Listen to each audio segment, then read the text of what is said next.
Is your demanding work lifestyle in need of fire-resistant clothing that can keep up? Well, L4FR clothing should be your go-to for quality, affordability, safety, and style. L4FR was founded by a third-generation oil field worker who is also a veteran. Thus, this company has a deep appreciation for reliability and longevity, all while we provide first-rate customer service. Our durable apparel will serve you well for many years to come, whether you're working on a pipeline, a lineman climbing utility poles, or in any other environment requiring fire-resistant apparel. L4FR has you covered. Our apparel is tough enough to resist hazardous conditions while still providing high comfort and style. L4FR provides clothing options to ensure your safety and comfort, whether you're on the job or not. To view our complete inventory of flame-resistant garments, please visit our online store at l4frclothing.com or give us a call at 817-757-4935. Si habla español. Struggling with mobility, chronic pain, work, or sports injury? At Azalea Orthopedics, our team of highly trained physicians specialize in complete orthopedic care, pain management, sports medicine, physical medicine, and rehabilitation. If you've sustained a bone or joint injury, have mobility or movement problems, struggle with pain, contact Azalea Orthopedics. We're conveniently located across East Texas, serving 18 counties. When visiting your doctor, urgent care, or hospital, you have a choice. Demand Azalea. At Azalea Orthopedics, your health is our priority.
Good evening, everyone, and welcome to the week 8 of the weekly wrap-up show here on NetSN. Your boy Brett Swinney here alongside of me.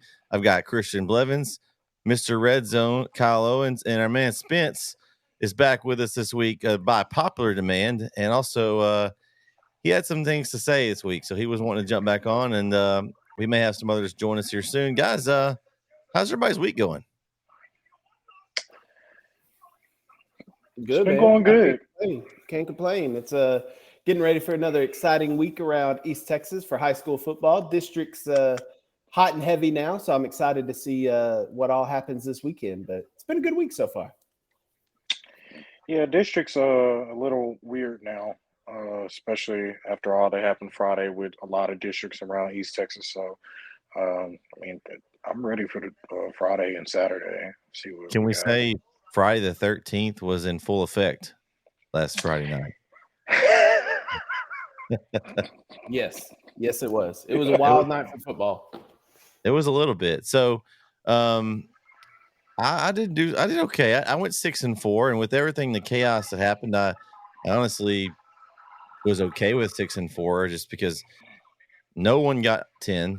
Our highest, we had 14 people tie this week with 8. Kyle, I think you were one of those. Christian and Spence, how'd you guys do this week? I went I think I went 7-3. There was a lot of games that got jacked up. I picked center to be Van and Chapo to be Lindell. I think Grant Saline lost too. So yeah. I think I could have went 9-1.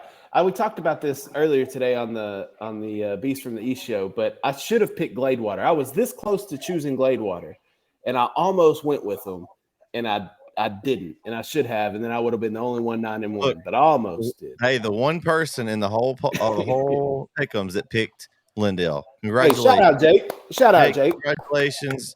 You were one of the only. You were the only person that had enough cojones to pick Glendale. I give that to you. You earned that one. My hats You off listen to to me.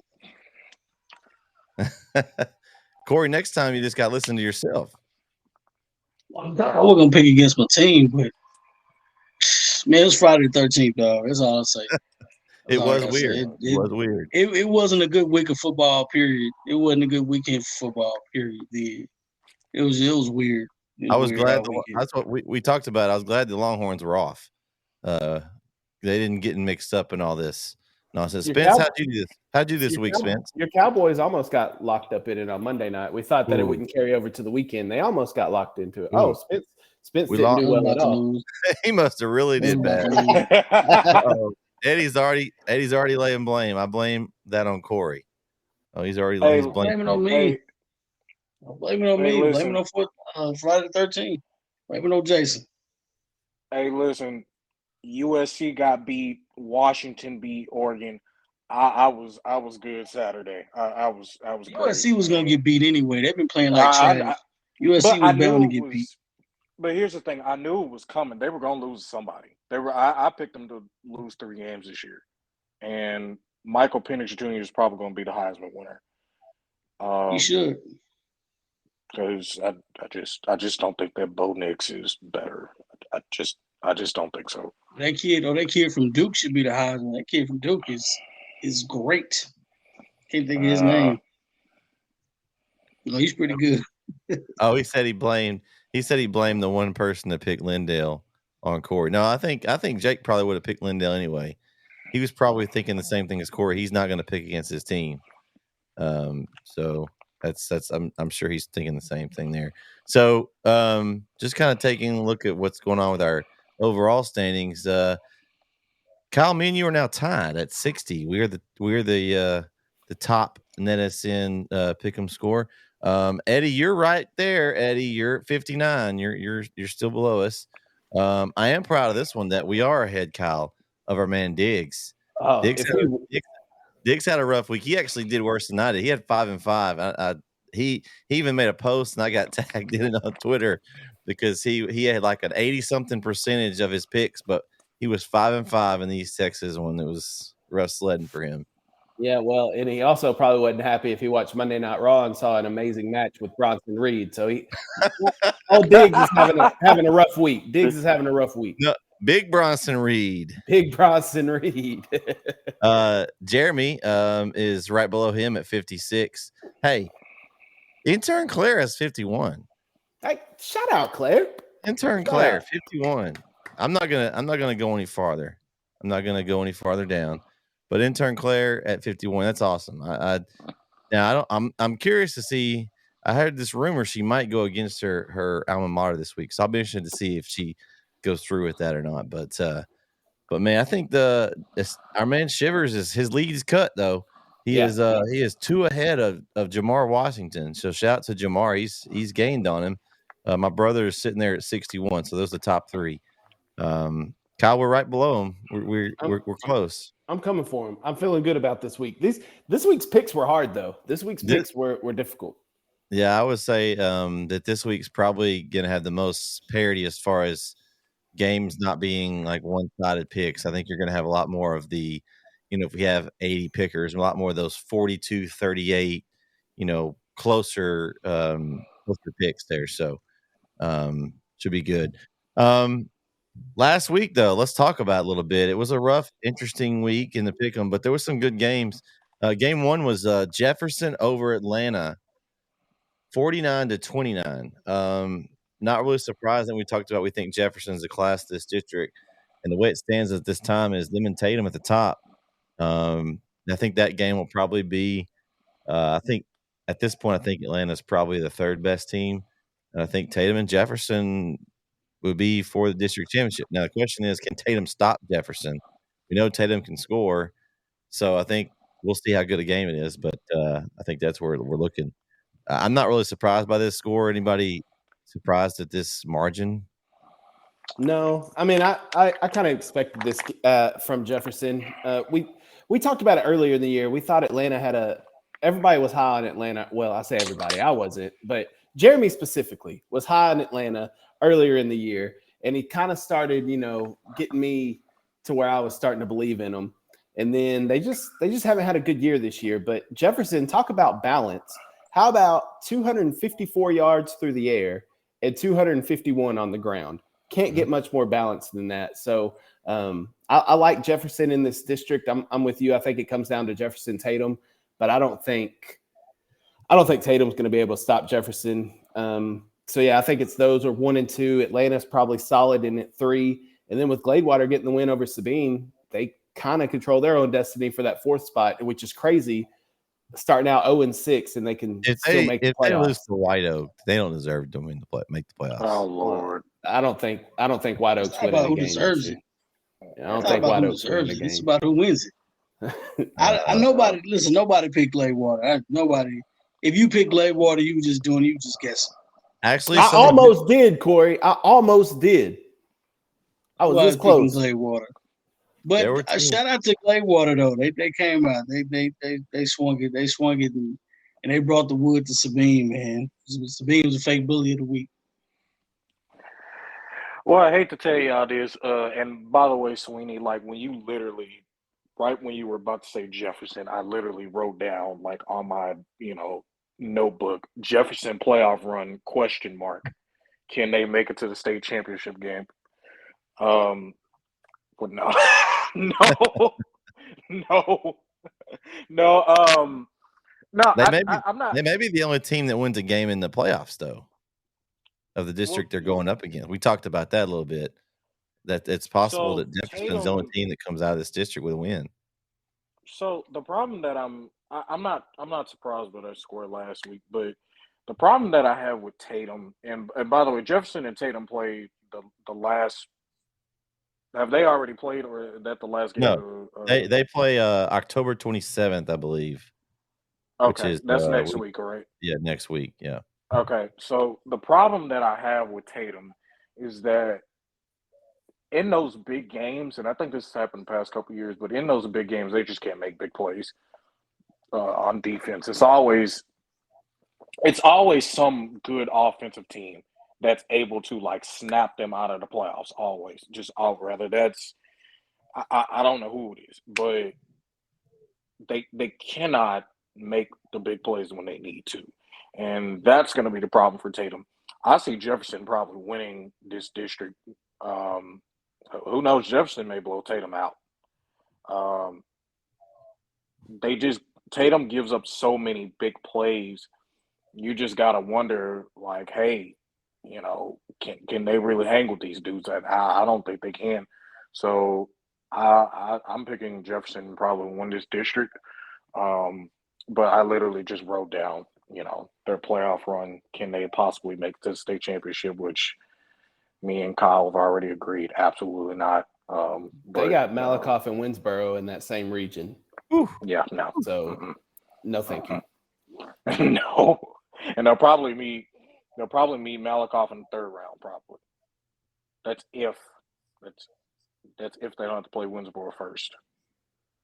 If they have to play them first, and that's. I mean, they won't play Winsboro first because Winsboro is going to win that District 5, and then Jefferson wins District 6. They may meet down the road. They won't play first round though. But I mean, Jefferson has a good squad. Don't get me wrong, but that region, we've talked about that region. That 3A Division I Region 2 is a monster. It's so ridiculous. whoever comes out of Region 2 is winning state. You still have Pottsboro that's really good. Winsboro put it to them, but that was Winsboro. Pottsboro's going to go several rounds probably. You've got Malakoff, Winsboro, Whitesboro. All the boroughs are in that region. Not Brownsboro. Not Brownsboro. No. But yeah, I think this is an interesting district, though. We thought it was a lot stronger, I think, coming into the year, and it's just kind of hasn't played out that way. Corey, any thoughts on this game? You good? All right. Game 2 was the one we just kind of talked about. Gladewater 48, Sabine 42. We actually had 3 people that picked Gladewater to win this game, so that was a good way to gain some spots. We had let's see, Wes, Austin, and Augustin all picked Gladewater. So 3 out of however many we had. Gladewater. Gotta be from Gladewater. And there was no way I wouldn't pick. Like Sabine's been trucking it all year. But like I said, good win for Gladewater. That's just a good win for Gladewater. Well, we kind of talked about, man. We kind of talked about it though, Corey, that the schedule Gladewater played was a lot tougher, and I guess it played in their favor there as they were able to take that game over Sabine. I thought Sabine was going to win too, but yeah, shout out to Gladewater. Well, that was my point last week when we were doing the pick'ems. I know I didn't pick Gladewater, but I was close because I remember saying they're not your normal 0-6 team. Like Gladewater has played a tough non-district schedule. They're not your normal 0-6 team. I think they play an easier non-district schedule, then we got a different story on our hands. But I don't think Gladewater is a bad football team necessarily. Dude, they ran for 538 yards. 3 running backs had over 100. 1 had over 200. They ran the ball down Sabine's throat. And if you could run the ball like that this late in the season, you're not a bad football team. So I think that record is kind of deceiving for Gladewater. I don't think they're world beaters by any means, but I do think they're better than their record shows. Well, I think they've even through their losses, I think they've been consistent, especially offensively. It's just, they've played such a tough schedule. I think their defense is kind of used to playing a harder schedule. Now we don't know what that means come playoff time, because I think Gladewater is still probably gonna make the playoffs, simply because they've had a tough non-district. But we don't know what that means going forward for them. It was a great win. It was spectacular. I think that they showed up and showed out. But we don't know what they are when it comes to playoffs. But I will tell you this though, they will go past the second round in my opinion. Not a chance. No, not a they're chance. Winsboro, if right? they get the 4 seed out of 6, they're playing Winsboro in the first round. They're one and done. So they probably no. They're not getting Because that game. Thank Cal, you didn't let that breathe. that game is probably if they get the 4th spot, that's gonna be a blowout. It's not even gonna be fair. Yeah. They play. And then you got Pottsboro's number 2, so they're gonna get probably Atlanta. That game probably won't be close either. Now, y'all know this district went 0-4 in the playoffs last year. Wow. This district may be. I mean, Jefferson's pretty good though. Jefferson's pretty good. I don't ever count out Tatum either, so they'll compete. As long as Cameron Williams is healthy, I'll give Jefferson a fair chance to get some 4 seed, because I think Jefferson's gonna win this district. But last year this district went 0-4. It's not a very good district. No, it's a weak district. Yeah, so it wouldn't be a surprise to see any of these teams. Like I said, if they repeated what they did last year and go 0-4. 10 years ago it would have been a great district. Yeah. Almost 12, it would have been a great district. But now it ain't the same. Now I look at the records and stuff. I don't really, to be honest with you, Gladewater didn't play that big of a schedule. There ain't a big difference between the schedule between Gladewater and Sabine, to be honest with you. They played pretty much the same opponents. Malakoff and Gunner? And they both played well. They played with They played Mount Vernon and Spring Hill. They both played Bladewater had Dangerfield. Malakoff and Gunner and Dangerfield. You know, That's pretty good. And then what West Russ, Sabine played West Russ, and and so I mean, it's a little. Basically, what I'm saying is this: somebody's schedule was a 7, the other schedule was a 6. Wasn't that big of a difference to me. To me, it wasn't that big of a difference. What I'm saying is this: I think Sabine could have had an opportunity to win the game. I'm surprised Gladewater did. Gladewater's 1-1, Sabine's 0-2. I wouldn't call their schedule that big of a difference to me. I just think Gladewater's playing better at the right time, and I think they may have just started clicking and putting it together. You know, that to me is more plausible than their schedules being tougher than Sabine's schedule.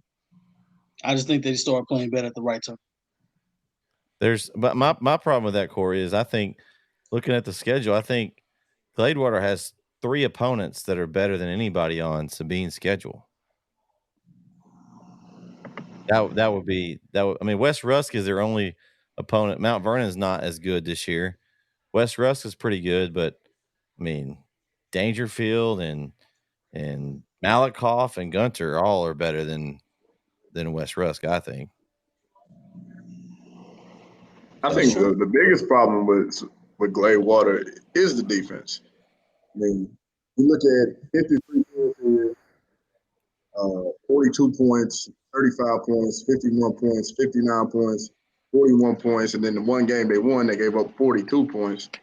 I mean, we talking about a team that's giving up way too many points all year long. Like, there's no way you can think that this is going to be a sufficient team and think that it's – I mean, they could win. They could get 4th place in district, but, I mean, they've been playing terrible defense all year long. So, I don't – you can't really just buy anything in the Gladewater.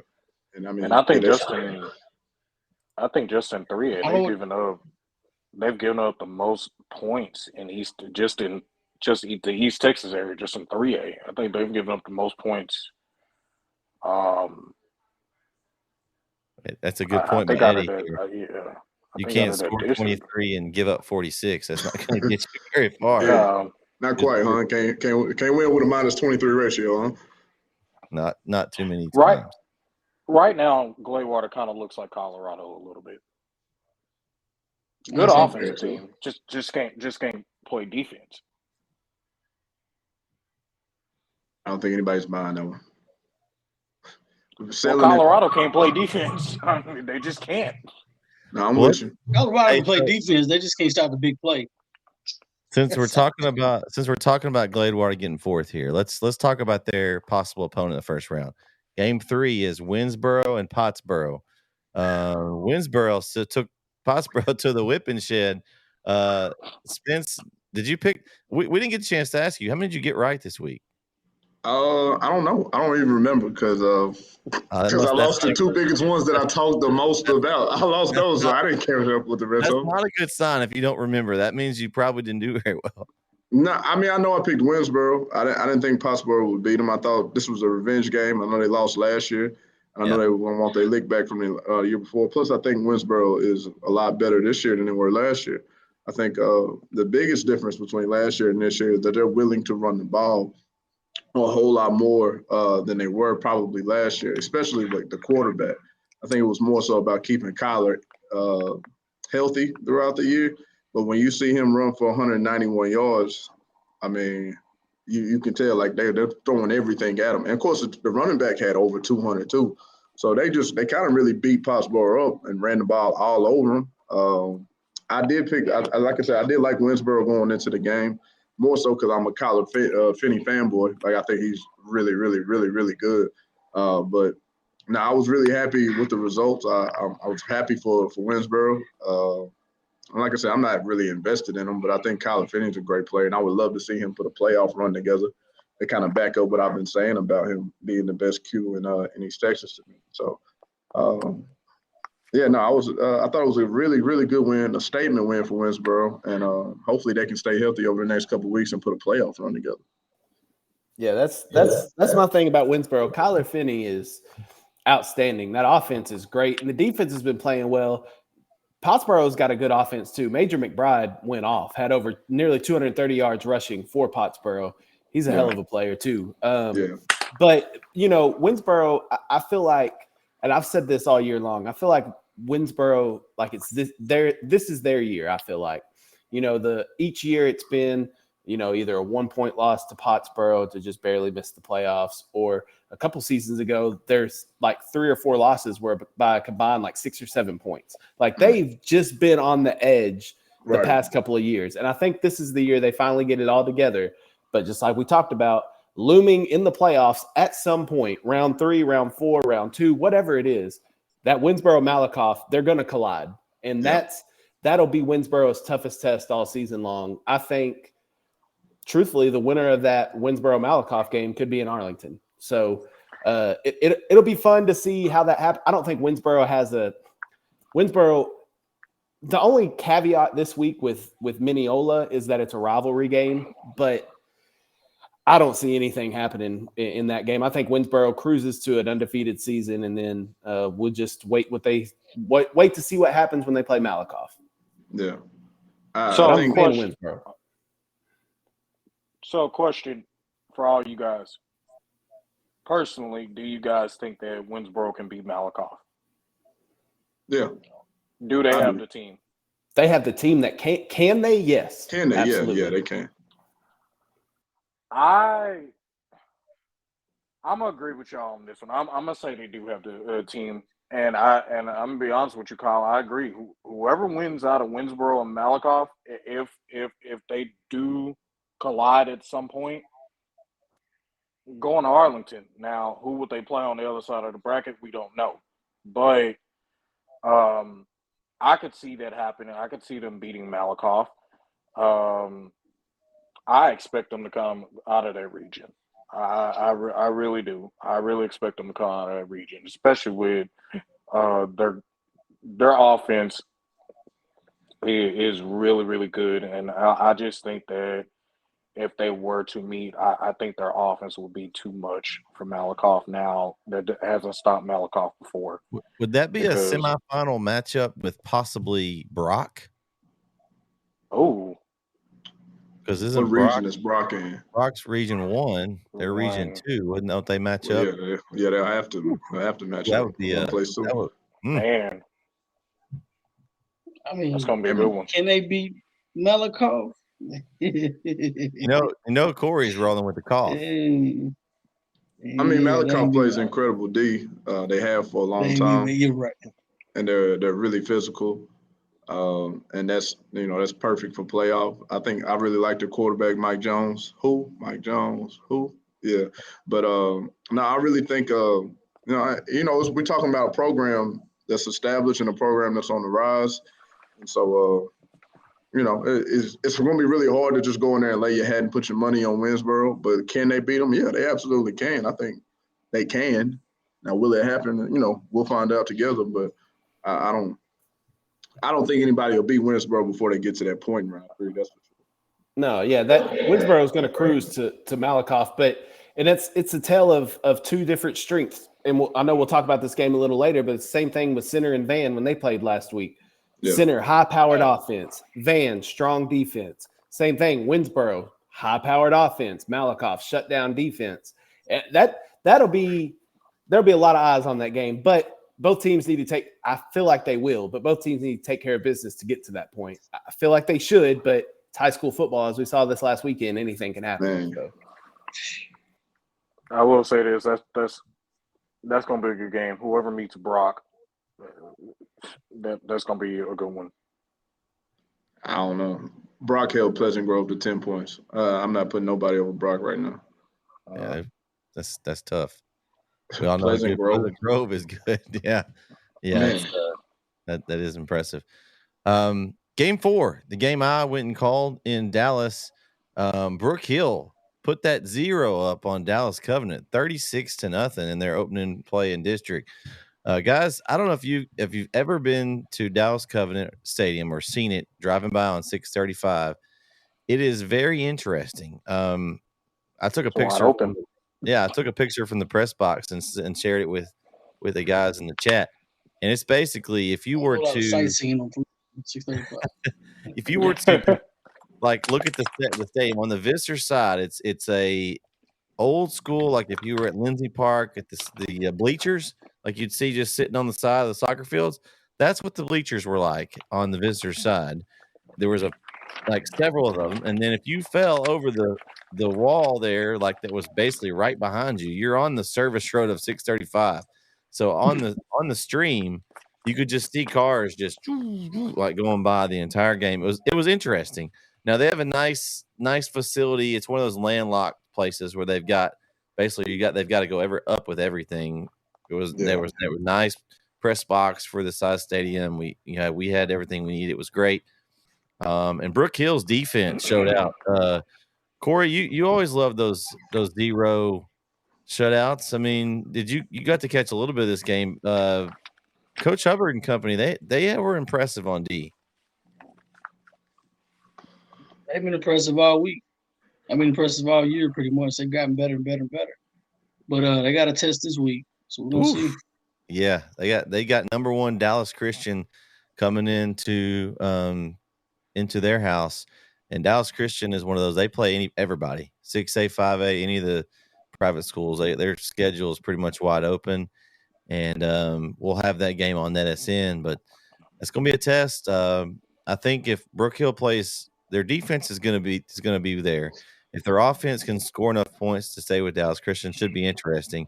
I expect them to at least make the game, a competitive game for at least a little bit. But it's going to be interesting. It's going to be tough. I'd like to hear what Coach Hubbard has to say, but he hasn't been able to get here on here with us yet. So if he does, maybe we'll let him talk about that game last week and the game coming up. But yeah, I'm looking forward to the next one here.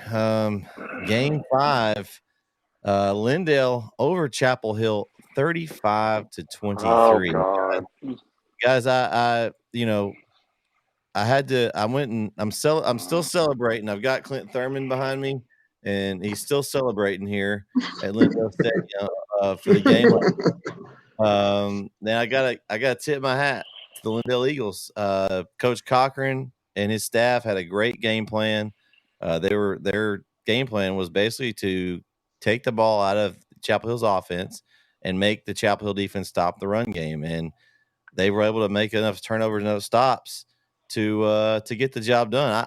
I'm really surprised, and the score I think was like 35-10. I think Chapel Hill scored the last couple of touchdowns, so it was a pretty big margin there, and just totally surprised. I mean, I thought Lindale would give them a tough test because they always are tough in Lindale.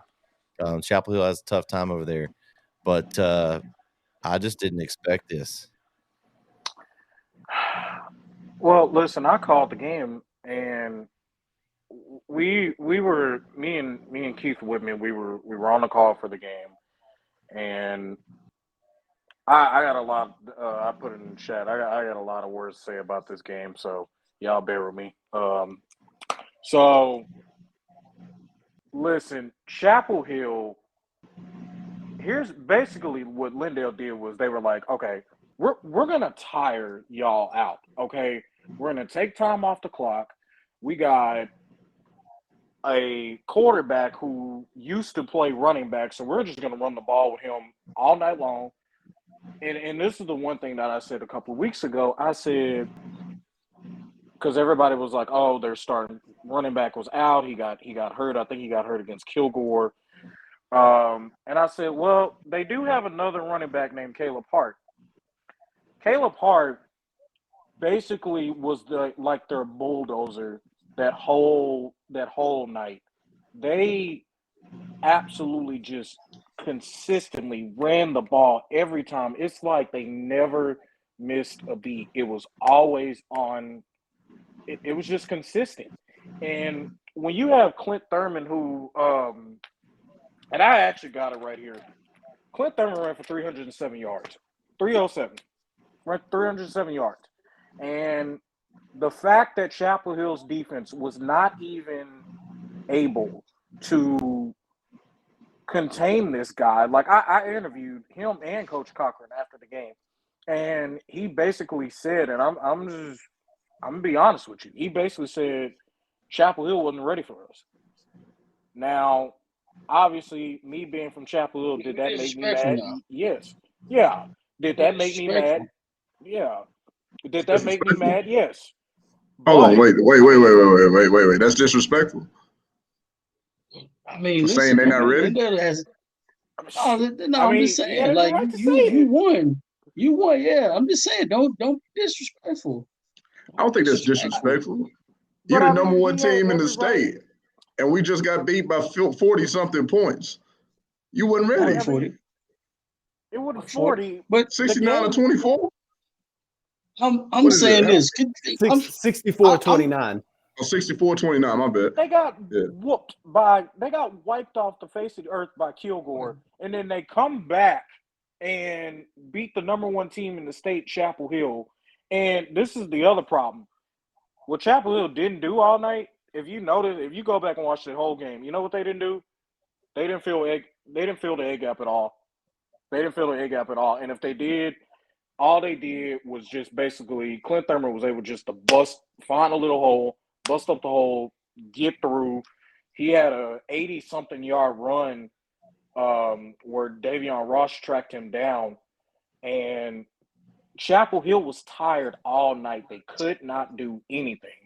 And really, when you look at it, Chapel Hill only had maybe 3 or 4 good plays. Ricky Stewart had a 90-yarder, then he had a 70-yarder. These were touchdowns that I'm talking about. And then they had 2 throws that were good. But other than that, that's all they had all night. So, and when was the last time you seen Ricky Stewart fumble the ball? a lot. When was the last time? He fumbled the ball. I think oh, yeah. Well, that too. But I'm just saying, in a high-stakes game like that, where you need to score, I don't think I've ever seen him fumble like that. So that was hard to watch. Chapel Hill's gonna have to rebound this year because rebound this week because right now I think if Lindell wins out plus a Kilgore loss, they win the district. And Well, we can talk about that because I think right now, if Chapel Hill wins against Kilgore at the end and it's 3-way tie, I believe the point differential between the 3 teams is the tiebreaker. Okay, so right now, Kilgore's got plus 35. Well, it's only 15. They get up to 15.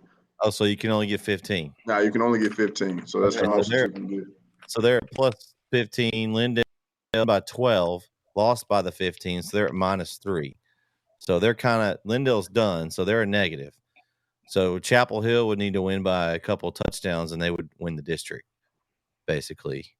So it's still either any of the teams can win depending on how the game goes. I think Lindell's probably, since they have that would be tough for them since they're in the negative. Because if Chapel Hill wins, they would have to win by not enough and then beat Kilgore. That'd be crazy. So it's so many points. It kind of come down to it. But then Chapel Hill still has to win. And right now, that game's up in the air more than we thought it was going to be. I mean, I really thought that Chapel Hill, if they come to play, I think they beat Kilgore. But they can't do this. They can't let their defense sit out there all night, which Kilgore has got the film now. They got two good films. Palestine did the same thing. They just didn't have the same push on the offensive line. Chapel Hill was able to get them off the field a little bit better. But you got 2 game films now on them. I'd hate to be Henderson this week. Okay, I'd hate to be Henderson this week because Henderson. You'd have to hate to be Henderson every week. But yeah, it ain't just this week. This week for sure. Right. Do you think those Chapel Hill guys aren't going to be fired up? If they're not fired up after what happened last week, man. Well, I'll your say dad. back.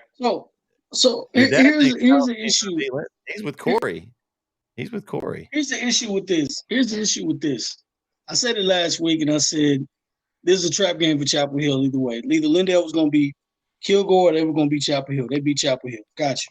It was a trap game. Chapel Hill didn't come prepared. They've been playing sluggish ever since the bye week. If you didn't know, they have been. They've been playing sluggish ever since the Palestine game. So they needed to get this loss out of the way. It was going to happen. Either happen now, it was going to happen in the playoffs. Got it. And what do? right? You regroup. Okay. Now, before this loss, I'll probably say, well, probably Kilgore matched up. Yeah, okay, maybe Kilgore. I don't think Kilgore beats Chapel Hill.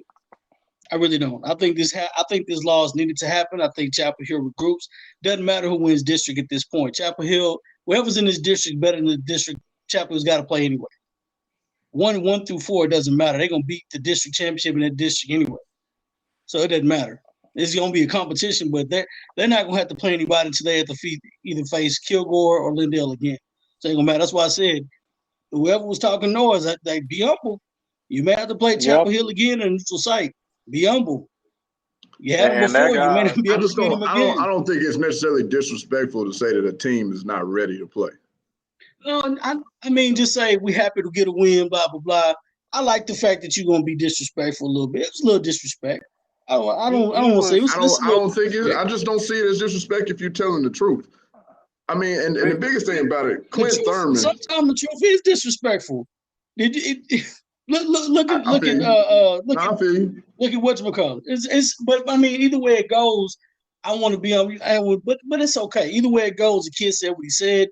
It happens. You beat Chapel Hill, beat the number 1 team in the state. Man, I think that's unfair if you put it on the kid. Like, are we talking about the coach or are we talking about the kid? We're talking about Clint Thurman.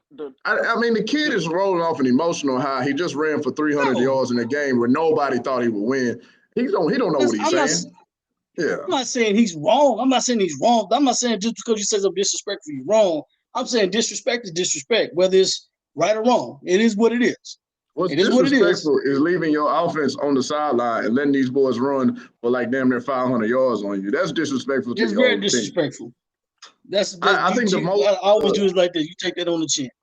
The most impressive thing to me about Lindale's victory is that there was one big 70-yard run, but Clint Thurman averaged 6 yards a pop. Not 10 yards a pop, not 11 yards a pop, but 6. And 6 means I'm taking the time off of the clock. I'm keeping you guys off the field, and you can't stop it. You can't. And here's the other thing. There's 12 minutes each quarter. There's 12 minutes each quarter. Yeah. The first and kind of the third a little bit, they ran off literally almost all the time that quarter had to, like, literally. It's a great strategy. It was That's that. What I thought they were going to do against Kilgore. Well, I picked them, and then I was a week early. Keep Chapel Hill's offense off the field, that high-powered offense that everybody, like, I think Chapel Hill is the best offense in Division I. I think they do, but to do that to them is very impressive. Like I said, like Sweeney said, I wouldn't want to be Henderson this week either, because I think Chapel Hill personally, I think they could put up 60 on them. These next 3 games, I wouldn't want to be Chapel Hill's opponents next year. If I'm in that locker room, if they do what they're supposed to do, I wouldn't want to be their opponent these next 3 games. Well, if they do what they're supposed to do. And here's the deal, like, guys. So you get there and you work the clock and you have a 10-minute drive, okay? So then your offense goes on the field. Well, they're quick strike. You score quick sometimes. That's not as good. Defense right back on the field. Right back on the field, and they're dead tired still. You ain't even had time to coach you up. And so then they have to go right back out there. I've seen it. Chapel do it. I saw a couple of plays in the game where they just boom, quick strike, and the offense had to go, or defense had to go right back out. Well, now they haven't even recovered, hadn't got a chance to make any adjustments or anything like that. They got to go back out there. Been like that all season. Here's a question for y'all, because y'all watch Chapel Hill way more than I do. Yeah. How confident are you in Brisbane throwing the ball to win a game? Oh, without Deuce McGregor, 2 years ago. Without Deuce McGregor, without Tyson Berry. I mean, Mayfield's good, and Kelly, Darius Dean. I like him. I like Dean. I like Mayfield. Kelly. I like the tall guy. But how confident are you in Brisbane in throwing the football if the game is on the line? I think it can happen.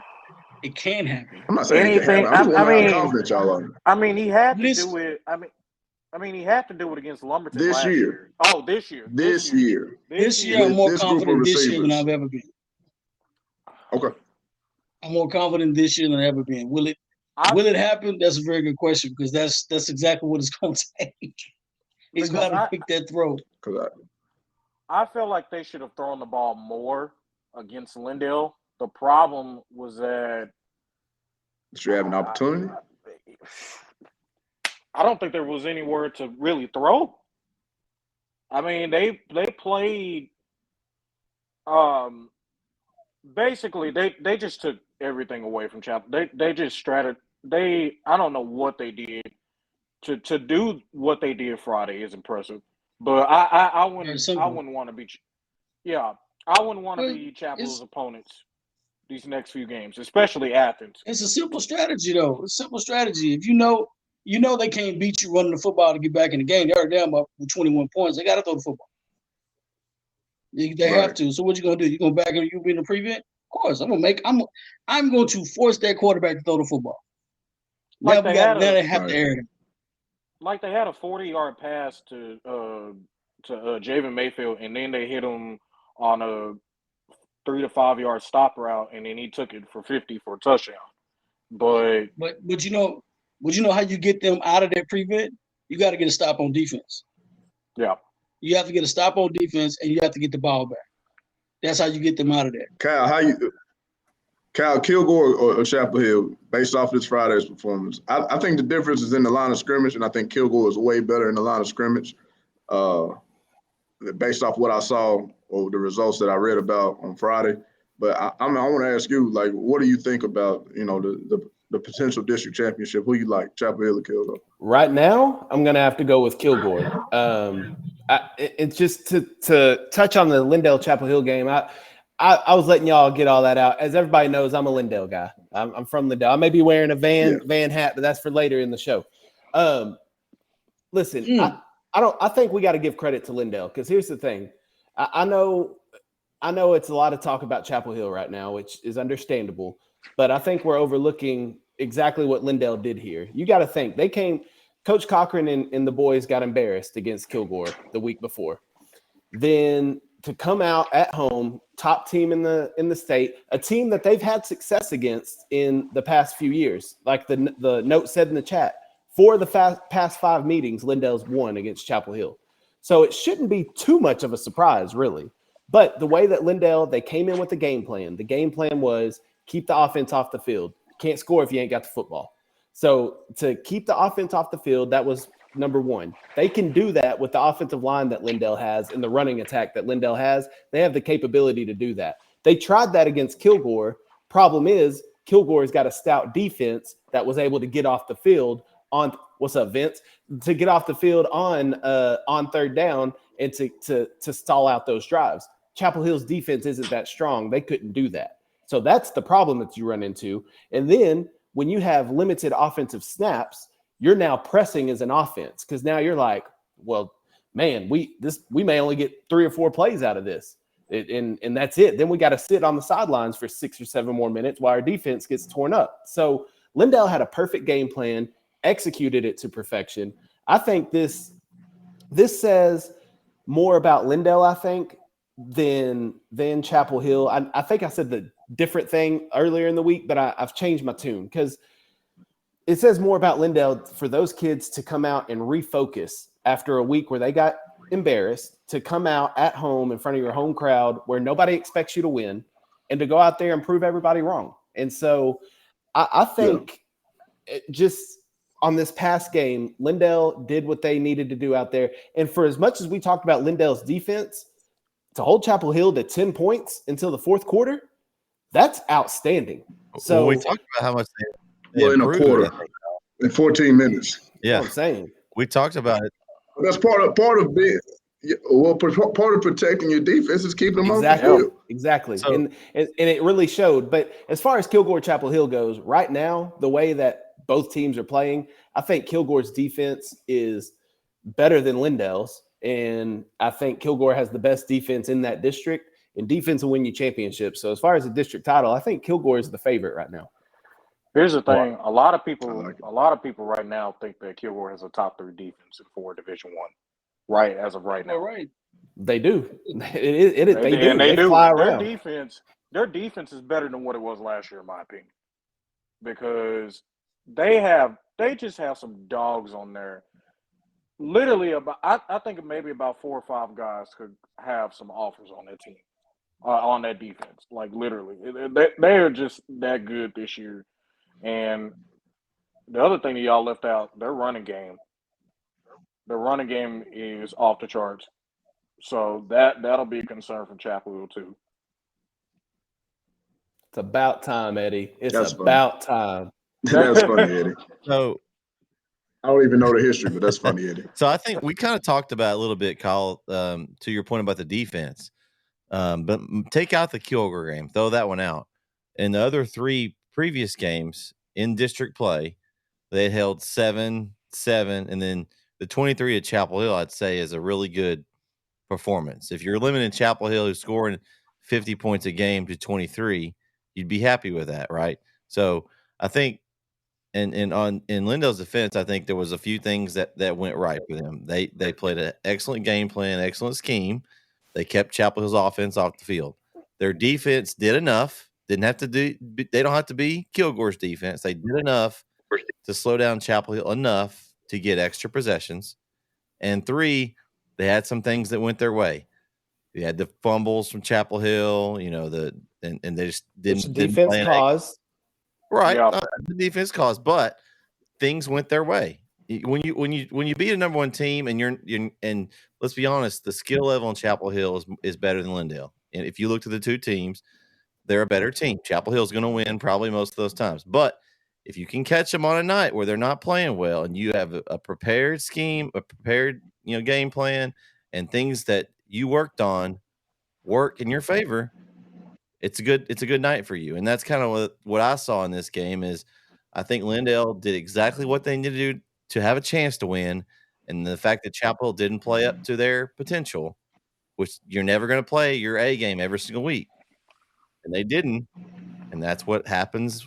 And that's where upsets happen. I think the problem I'm having with this conversation is it seems like we're discounting Lindale, like they're not a good team. Like Lindale is a good football team.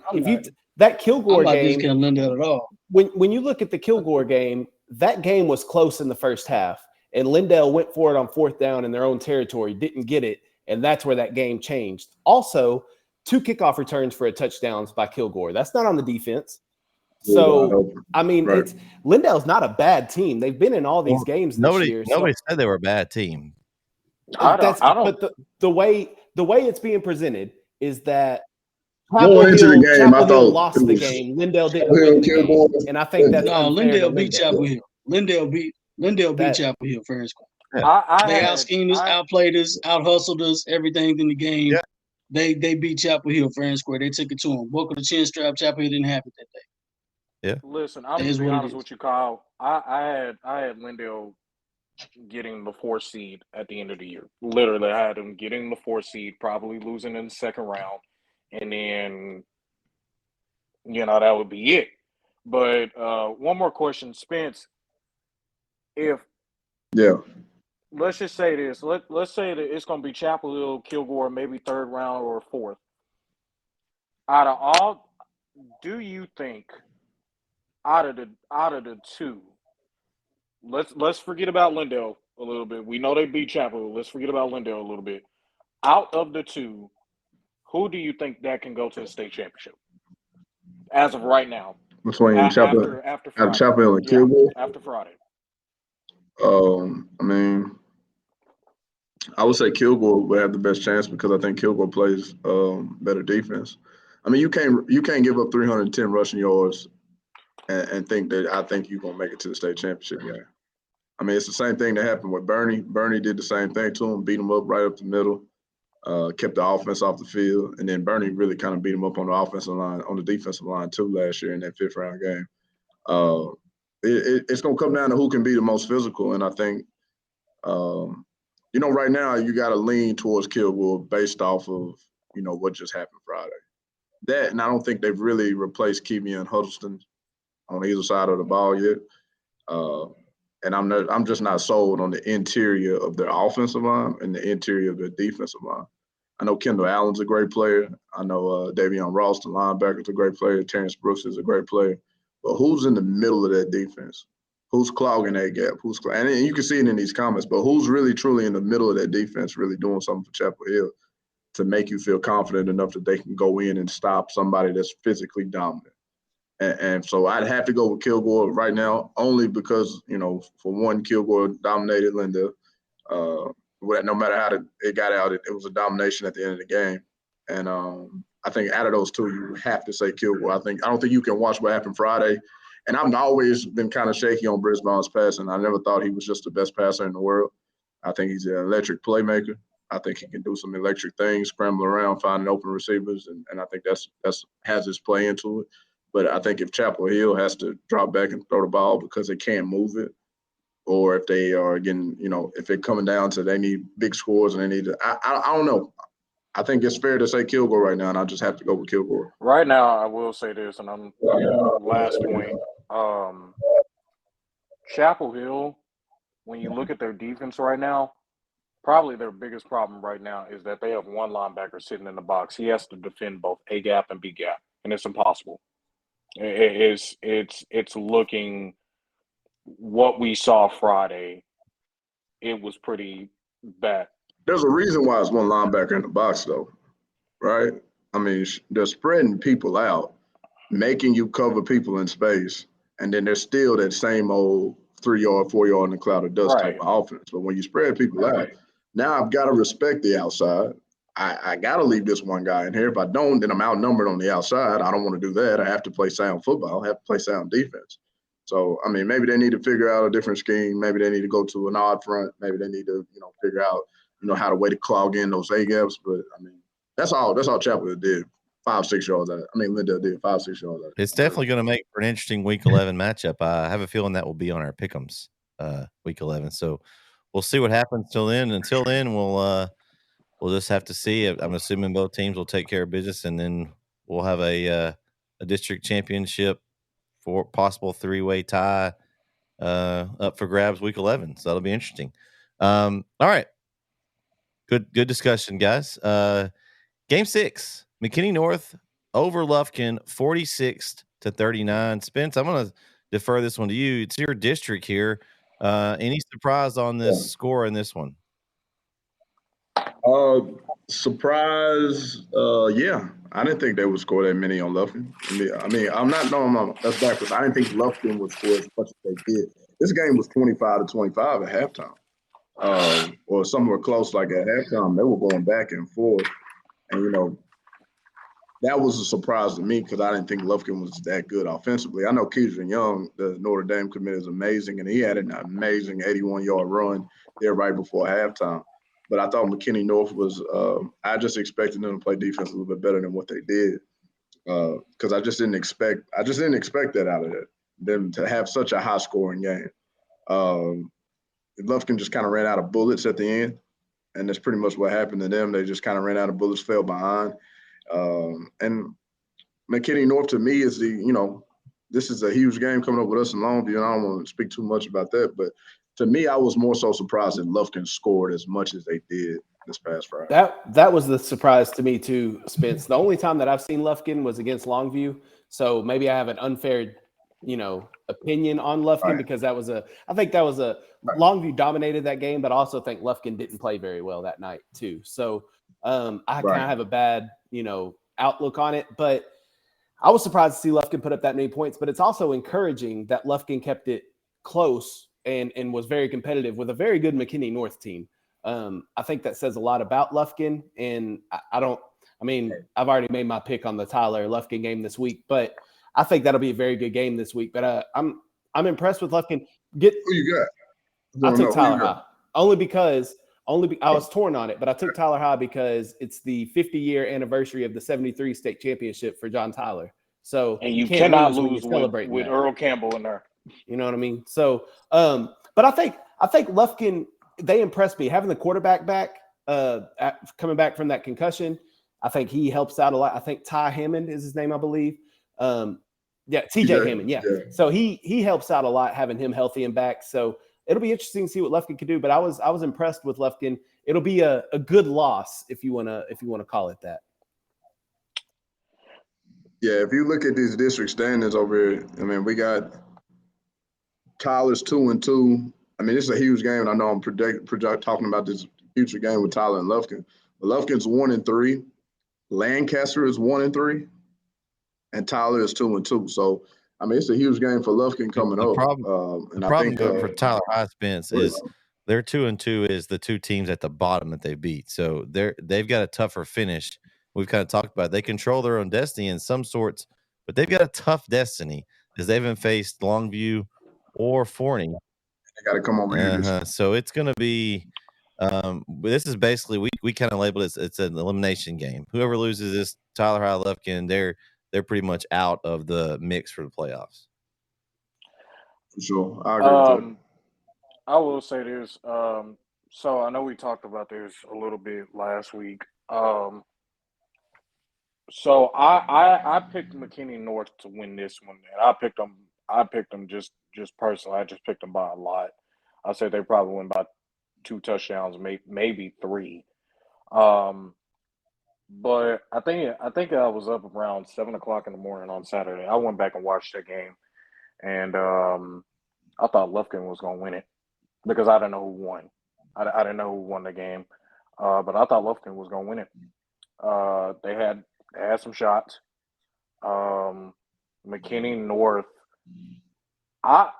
Like I said last week, I don't know what's wrong with their defense. I am not sold on their defense at all. I wasn't sold when Tyler High almost came back on them and almost finished the job. If it had not been for so many penalties against Tyler High, they probably would have lost. McKinney North would have lost that game. But for Lufkin to score 39 points on McKinney North, that says, I'm going to be honest with you, I know that says a lot about Lufkin, but that kind of says a lot about McKinney North because I think I was right in my assessment. McKinney North's defense is not what I thought it was going to be at the beginning of the year because I thought it was going to be fine. You know, I thought they were probably going to maybe try to give Forney a run for their money. But their defense is a problem. So yeah, You talking about for second place?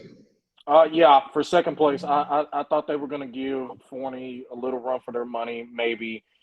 But they haven't played yet. Yeah. So I don't I don't But like I said, McKinney North's defense is becoming more clear to me now that they, even against a team that they should be by maybe 2 or 3 touchdowns, they can't get the job done. They can't get the job done. So I think Lufkin, even in a loss, I think Lufkin did really, really good. Now this week they have to beat Tyler High, otherwise they're done. They're done. They have to beat Tyler High. I don't think they will. So it was impressive, and I thought it was a pretty, even in a loss, I thought it was pretty good. So I think McKinney North, the most points they've given up all year is 39 to Lufkin, and I think when you got a player that's as special as Kedron Young, sometimes you give up some points. I'm not going to say that the defense is just out of there. They held Lancaster to 21. Lancaster's got as many weapons on offense. They're the best 2 in whatever team in the nation. They're really, I don't understand their record at all, just how athletic they are and how good they are. But I don't know. I wouldn't just say that they're just totally awful on defense. You play a special talent and you commit that many people to the run, then your corner's going to have to be up on par. They really weren't. They were throwing deep balls on them and connecting deep with TJ Hammond during the game as well. It wasn't all Kedron Young, but that just kind of shows you how special of a talent Kedron Young is when you have to commit that many people to the run game. And we see it in Longview, right? Nobody thinks Andrew Tutt is the greatest quarterback ever. But when you commit 9 people to stopping the run, hey, we're one-on-one on outside, we're going to win a couple of them, right? So, I mean, it's the same thing with Lufkin. When you've got a back that's as special as Kedron Young is, and you have to commit 8, 9 people to trying to stop the run on every single play, people are going to beat you over the top. So I think that's more so of just like a Lufkin deal, and just a one case kind of deal. I'm not willing to say that they're bad, especially going in there and playing them in a couple of days. I don't think they're a bad defense. I think they got some pieces there. I just think when you got somebody that's special, it kind of leaves you to be open and vulnerable at certain spots. Yeah, but my concern for McKinney North is that, like, say for example, me and Sweeney, we were at the Tyler High McKinney North game. At the end of that game, they gave up a lot of yards through the air. They did. They gave up a lot of yards through the air simply because they were playing 75 to 7 yards off the ball. They weren't really playing because, like, they would hit. I forgot 24's name for Tyler High, but they would hit him wide open on a stop route, and he would take it for another 5. So, no, that's. I just don't think that their secondary is what I thought it was going to be at the beginning of the year. I mean, they were playing. They were playing not to lose a little bit in that second half. You know, they jumped out to that 14-0 lead on Tyler High, and kind of just kind of the time just ran out. I mean, they got really lucky, honestly, to get out of there with the win. Because I mean, if that game would have been a little bit longer, I think Tyler High might have had a chance. They got the first drive, they scored, got the onside kick, they scored 14-0, and Tyler High hadn't even stepped on the field to play offense yet. So I mean, after that, if you take those first 14 out, then Tyler High comes out with a win. I think that was what hurt them there. I think they didn't. When as a coach, you kind of relax and try to protect and play back, and that's what a lot of that did. Now the pick six changed everything for Tyler High. They kind of the momentum. Bazakarian Williams, I think he caught it with one hand. They played very safe, and it almost cost them. Because they were like literally it was, and sometimes it was too safe. I think that's why Coach Rashawn Woods was like, he was calm. I mean, he's calm all the time, when he's down in games like that. But as we've seen, this year, but no, they just, it's just like, you're gonna play 5 to 7 yards off the ball. Oh, I'm just gonna throw a 10-yard stop route. I'm just gonna throw this. Did I miss the trooping talk? What's that? The what? Did I miss the trooping off? No, we ain't got there yet. No, we ain't got there. We ain't got there yet. We ain't got there. I thought I might have missed it. I was having some technical difficulties. I thought I might have missed it, man. No, you missed. We talked Jefferson, Atlanta, and Gladwar Sabine the first couple. I don't know if you. Game. Let's go to game 7, guys. We've Mount Pleasant keeps on trucking in that district with a 27-22 win over Nacogdoches. They've got a big game this week. It's one of our pick'em games, the White House Mount Pleasant game. That district now, we kind of originally at the beginning of the year, we kind of thought, okay, it's Texas High, then it's White House, then maybe it's a combination of Marshall, Nacogdoches, Pine Tree for 4, 5, and 6. And Mount Pleasant just slowly just keeps beating people and just moving on up. Now they're looking at third, and now they're going for second here if they can knock off White House. I wasn't surprised by it, honestly. I picked Mount Pleasant to win this game, but they've played well so far. They've got some nice wins. I like Mount Pleasant. I picked Mount Pleasant to make the playoffs earlier in the year. And that was before they even started district. So I've been on the Mount Pleasant bandwagon. I don't think they're going to beat White House this week, but I don't think they need to make the playoffs.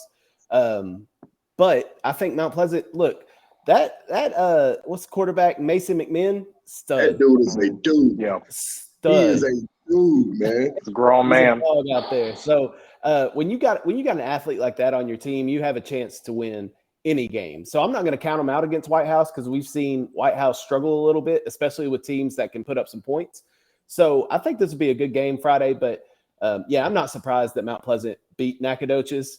They don't, McMahon threw for 291 and had 2 tutties. So they don't light up the scoreboard, Mount Pleasant, but they play really good defense, and that'll keep them in games.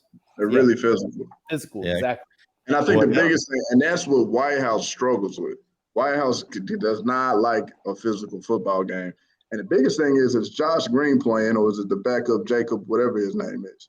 Because I think you need Josh Green in a game like this. And he didn't play last week against whoever White House played last week. They did not play Josh Green. In Hallsville, they didn't need him. Yeah, they didn't need him, but I don't know if that's an injury deal or if that's we're gonna rest the guy up. So I don't know. Well, see, here's White House's output so far. They've put up 33, 51, 45, 52, 35, 57, 54. So it's going to be a battle of offense versus defense to me. I mean, if Mount Pleasant's defense can hold White House to low enough total that they can stay in the game, Mount Pleasant has a chance. If they can't, then it's a shootout game. I think White House wins it. Right. Well, to be honest, and Kyle, I'm gonna disagree with you on this one.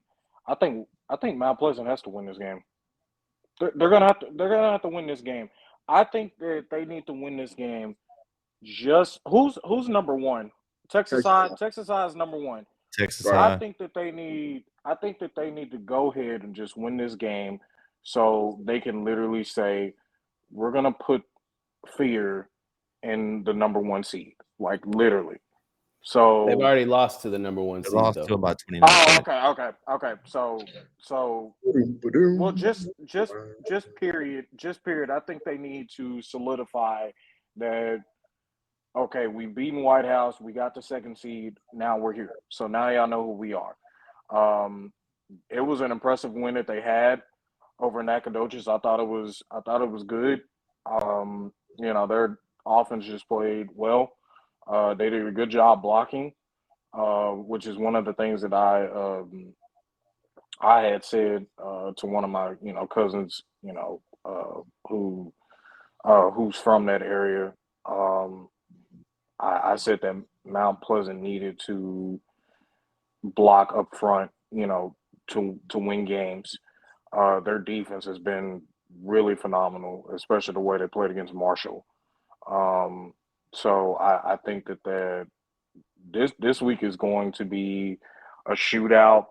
I had this game, when we first talked about it, I had this game probably maybe a 48 to 45 ball game. Now I don't know if it'll be that high, but it's gonna be fun to see. And I'm gonna keep it a buck with you.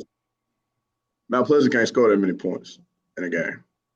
They're not gonna score into the 40s. So if they get into that high, they can't keep up with them. I'm gonna keep it a buck with Mount Pleasant. That they can get a third seed. They need to feel happy about their season and go home, get ready to play basketball, because they don't have what it takes to make a deep playoff run. They don't have what it takes to compete with a team like Texas High, and they have a statement to prove in this week. But I think White House is going to do it to them. I really do. I don't think it's going to be close. They've been playing some close games with NAC and stuff like that. And I like Mason McMahon. Like I said, he's a dude. He is a dude. But this ain't a team that's can go 2 or 3 or 4 deep round in the playoffs. This team should be happy with a winning record, making the playoffs and beating the teams that they play, because it ain't looking great for Mount Pleasant past district. It ain't looking great for them. I mean, I don't think they're going to be White House. Mount Pleasant. Isn't that like the Melissa district that these guys match up against? I think so. Yeah. Oh, yeah. So. Oh, yeah. No. I mean, they'll be. They got swept out of the playoffs last year. This district lost every game last year. I remember it was like 5A coverage. Longview's the only one left because everyone else lost out. So when we talked about the 5A, it was very short for playoffs. Just looking at the way this stands right now, you got Texas High and White House at 3-0, and you got Mount Pleasant right there at 2-1, Marshall at 2-2, Longview at 1-2, NAC at 1-3, and Hallsville at 1. Don't do it. Pine Tree. Make sure there's a difference between Pine Tree. Yes. Longview Pine Tree. There we go. Get it out there, baby. Hey, don't do that. Don't do it. It's 2 different schools, man. And I also heard that they may be dropping, and we'll have a realignment show, but Longview Pine Tree might be dropping down a classification. They need to, what they need to do? They need to replace Jacksonville in District 9. That's what they need to do. They need to drop. That's about their level of competition. You're right. That's about their level of competition. They need to drop. They need to go. Yeah, they beat Lindale. In that district So, one day. and hey, I was kind of talking about that early in the year. I was like, listen, Palm can't do it in 5A, so they might as well just drop down to 4A, go against Chapel Hill, go against Kilgore, get that out the way. You know, do that. Do that. Beat those. There's They could get third. There's Eddie. That's do it face there. 4 is even more dangerous. Yeah, they could get it. Palm Tree has been a big disappointment. I don't know if we're talking about them tonight, but they've been a big disappointment. I thought they were third district. They've let me down this year. That's Corey's team, Spence. That's Corey's team. I think they for let me down this year. They had a lot of promise. They had a lot of promise. They let me down, man. I hate you like Pine Tree, man. I hate that for you. I don't know if this is I just say I like Pine Tree. They were competing. They were competing this year. I was giving them some knock because they ain't won nothing in decades. And I was like, they competing. Hey, they were getting beat by 6. They was getting by 6. All right, man. It's a long thing. I got to get on there. I got to talk about Pine Tree every chance I get. There's no problem. Y'all got to play John Tyler coming up, so I remember that. Oh. Wait, what? What were we saying? Hold on. What was that? I just want to put my ears to the camera, make sure I heard it right. You're getting a little bold there, Corey. Hey, bold is my middle name. Let's go. Game 8. West Rusk 41, Grand Saline. No surprise that West Rusk took care of Grand Saline there, and they're in a collision course for a big game. It's one of our pick'ems this week between West Rusk and Troop. Guys, this district is shaping out to be a very interesting. Anybody surprised by the score differential? I really wasn't. No, I mean West Rusk is a really good team. Grand Saline's just not there yet. West Rusk and Troop this week will be an interesting one. It's also the red zone game of the week this week, but that'll be a good game this week. But I'm not surprised with the score. West Rusk is a good team. And my only concern last week for West Rusk is that they would overlook Grand Saline looking ahead to this Troop game. They obviously did not. So kudos to the Raiders. I think that for one, I'm not shocked about it. I didn't even think. I thought West Rusk was going to score 50. I mean, like that's just how good they are. The disrespect. I'm just saying, I thought they were going to score 50 because they can't hang with them. They can't hang with them. And to be honest with you, here's the thing, Christian. Even last year when they had Andon Mata, Tate Windings, and Jimmy Harper and all those, they only put up 38. And they nearly lost that game. A little more time, Grand Saline would have won that game. They came back on them. So 50 is a little much. I don't think West Rusk is going to put up 50, but they almost did. I'm just saying, the way that the game was going, I was like, okay. They might go 50. I was thinking about that in my head. I was like, yeah, they might go 50, but I'm not shocked. And to be honest with you, I wouldn't be surprised if they won by 10 points when they play Troop. I wouldn't be shocked. I did not think West Rusk would be this good this year. Yeah. Wow. I thought they lost a lot. I thought they lost a lot in Andon Mata. I thought they lost a lot in Jimmy Harper. I thought they lost a lot in Jeremiah Smith. I thought their entire production of offense left, and I didn't have a clue who was going to be the next guy for them. Next man up. And so, yeah, no, for sure. And really it's the next, like, they're running the hell out of the football right now too. And that's, one of the biggest things about it. Their back Murphy is incredible. And Cole Jackson, the other guy, has been playing really good football for them as well, running the football. And so, this whole season has been a surprise to me. I didn't think they would be as good as they were. I still had them win in district, but I didn't think, like I said, I've been surprised with their offensive output. I think their offensive output has been very impressive to me this year, just based off of what they've lost and not really knowing what they had coming. I mean, they've only lost. Go ahead, Kyle. I was going to say that was a good point, Spence, because last year they threw the ball a lot with Mata because they could. They had, like you said, they had Jeremiah Smith out there, Jimmy Harper. They could throw the ball to. You don't have those guys anymore. So you give kudos to Coach Rafi Mata for realizing that and changing the game plan, changing the scheme. Okay, we don't have the talent to throw the ball like we did last year. Let's go ahead and run the ball down the throat, shorten the game. That's a good call by Coach Mata. And they've only lost to Malakoff and Tatum, which those aren't Malcolm's bad pretty good. losses. Yeah, those aren't bad losses. And even, Tatum's we think's a little down, but it's still Tatum, and they're a class above, so they're it's a bigger school. I know some people that kind of debate that on whether it matters, but it's still Tatum. They got a ton of athletes out there, and so I don't think that's a bad loss. I do think they had a few injuries, from what I understand in that one, that they didn't have that game. But district, they have.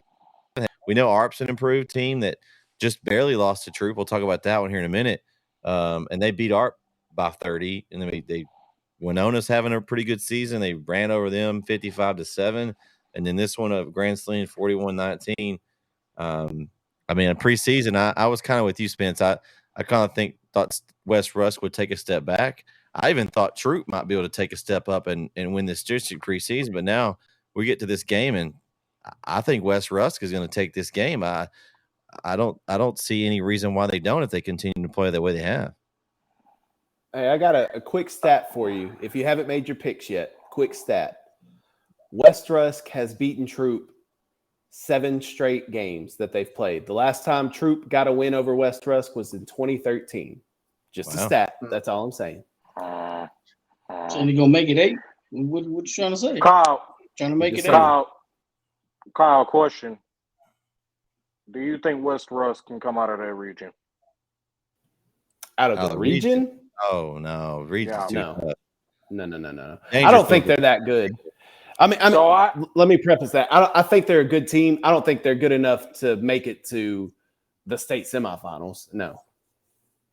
So I have a friend who I have actually 2 friends who play for Troop, who said that yes, we hope we beat them, but he said that that West Rusk has a good enough team to come out of that region. And I told him no, because the problem is I don't think that defensively they can handle talent down like all those teams that they're playing. Like I don't think they're going to make it out of the region to get that far. So I don't. Right now, I'm not buying it. Well, in that region, you got Newton, who's undefeated. They're dang good. Dangerfield. Don't overlook Harmony. Don't overlook Eddie's Hooks team. Like that region's tough. Troop in there like that. No, I don't think West Rusk gets out of that region. Hooks is going to beat somebody. Somebody that we don't think they're going to beat. Hooks is going to beat somebody we don't think they're going to beat. And probably the biggest threat. That's not really a bold statement, but I'm telling you, Hooks has got something for somebody. Yeah, Hooks has got a really good football team. Christian, you might want to tell your friends we don't do no hoping. Either do or you don't. You either gonna beat them or you're not. Obviously, they're not confident. Obviously, they're not confident. We don't hope to win. Either you gonna win or you not. You confident? Listen, he's a fishy. He's a freshman. So he got a lot. He don't need to be talking then. He don't need to be on the field. He don't need to be on the field because obviously he's not ready to play. He's not ready to play if they hope they're gonna win. He understands. The next one's one of our big games. We had this game on NetSN as Kyle's going to show you who won this game as Van. Oh man, hands it to center. Oh no, 56-36. Man, that's a big statement for a Lindale Eagle graduate to wear Van gear on air. Yeah, shirt and the hat. We trapping out the Van though. Yeah, okay. Yeah, lucky I didn't break out the polo they gave me too. I got a little polo. I can walk into Van High School with the polo now. Where is Vince? Because I need to tell him something straight to his face while we're on air right now. If I'm just gonna go ahead and say it.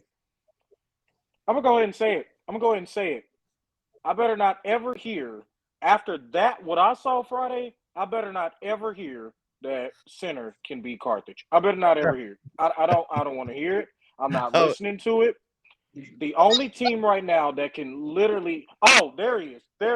So I'm telling you right now, the only team that can beat Carthage as of right now is a bigger threat to Carthage in 4A Division II is Glen Rose or PG. That's it. That's it. And I literally wrote that down. PG may be Carthage this year. Literally, if they meet, Van wrong. Yeah. Listen, I would be real cautious about speaking with my chest. I did that last week.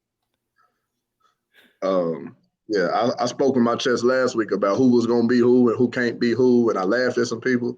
You know, I'm not gonna laugh at nobody else. I ain't gonna speak with my chest about who can't be who. I'm be honest with you. You said when you say they can't make up 40 points, Spence. You said they can't make up 40 I know, points. right? You know what I'm saying? I spoke with my chest last week. They made up 60 points because they beat them by 20. My chest is small at the moment. You know what I'm saying? Like, I'm here to eat my crow, man. I mean, damn. I had no idea. I didn't think they were going to do it. But in all honesty, Van came out with a real similar game plan to what Lindale did. Yes. He had a very explosive team out of center, and let's take the air out of the football. I just didn't see Van running for 560. That was my stat I was going to tell y'all about. I thought it was the quarterback got hurt. The quarterback got hurt, right? Moffitt? On the second drive of the game, so they had to put. Is that Jackson's little brother? No, it was Jackson that got hurt. His little brother. No, I'm saying it's Jackson. I'm talking about Jackson Rainey. Oh, yeah. Is that his little brother? I think so. I think Kenny Rainey is his because I'm telling you, bro, like, dude, but yeah, they 560 though with when everybody in the stadium knew you had to run the football because you can't throw. You got a backup in. Everybody and their mama knew you were running, and you still ran for 560. That is because all Van does is run RPO, but I mean it barely works. 3 cats over 150. Bro, and that's call him Vando from now on. Trapping out the Vando. I'm not calling him that. I'm calling him Vando from now on. Hey, look, it's something. You gotta give a shout out to that Van defense though. This we talked about the offense, but this defense held center to 7 points. 7 points in the second half. That's it. 7 points. Listen, Center was up. Center was up. I didn't say much about this game last week because I picked center. I really did. But it was kind of like, whoever wins this game is probably going to give Carthage everything they want because these are two really good football teams. I knew center couldn't play defense, and I knew Van could. I'm like, man, could Van really come out here and put up points against center? I don't think Van can score that much. Yeah, we were wrong. With no quarterback. I don't think. Tumbo finger waving. And I just want to know what makes Carthage so special this year. I don't know. It's because Van coming. Vando is coming. I don't think that none of these teams that we're talking about right now, center or Van, I do not think that they can beat Carthage. The only teams that I said that could beat Carthage was Pleasant Grove and Glen Rose. I'm asking you, what makes them so special this year? Well, this year, I'm gonna be honest with you. I had them repeating again. The problem was when I started looking at PG, I was like, oh, well, maybe they could get upset this year. The only thing that's really special is that they have a good running game. They have a good running game. The problem that I'm concerned about is when I saw them almost lose to Kilgore, it was just like they're gonna have to get stuff right before they get into the playoffs. Because I'm telling you, right now I have. You saw what PG did to Gilmer's powered offense.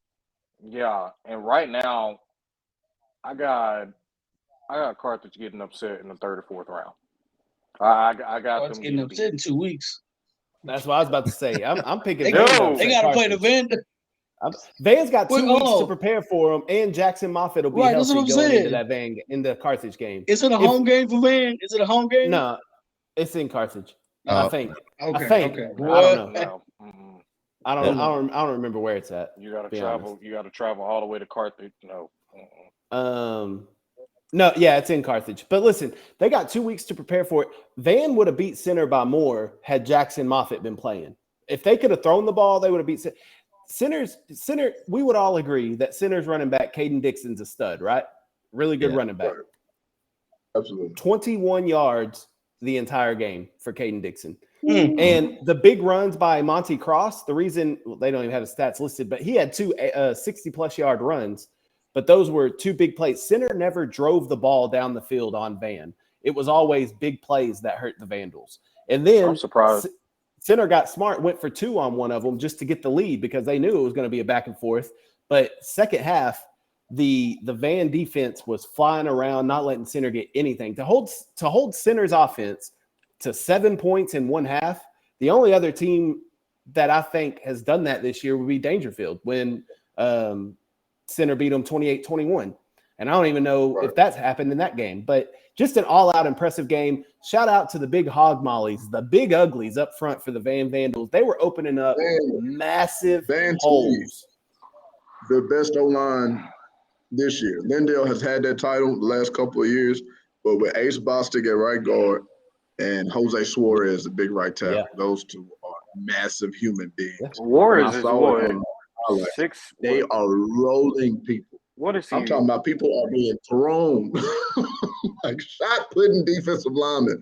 It is crazy. Those some big uglies. How big is Suarez? Is what 6'6"?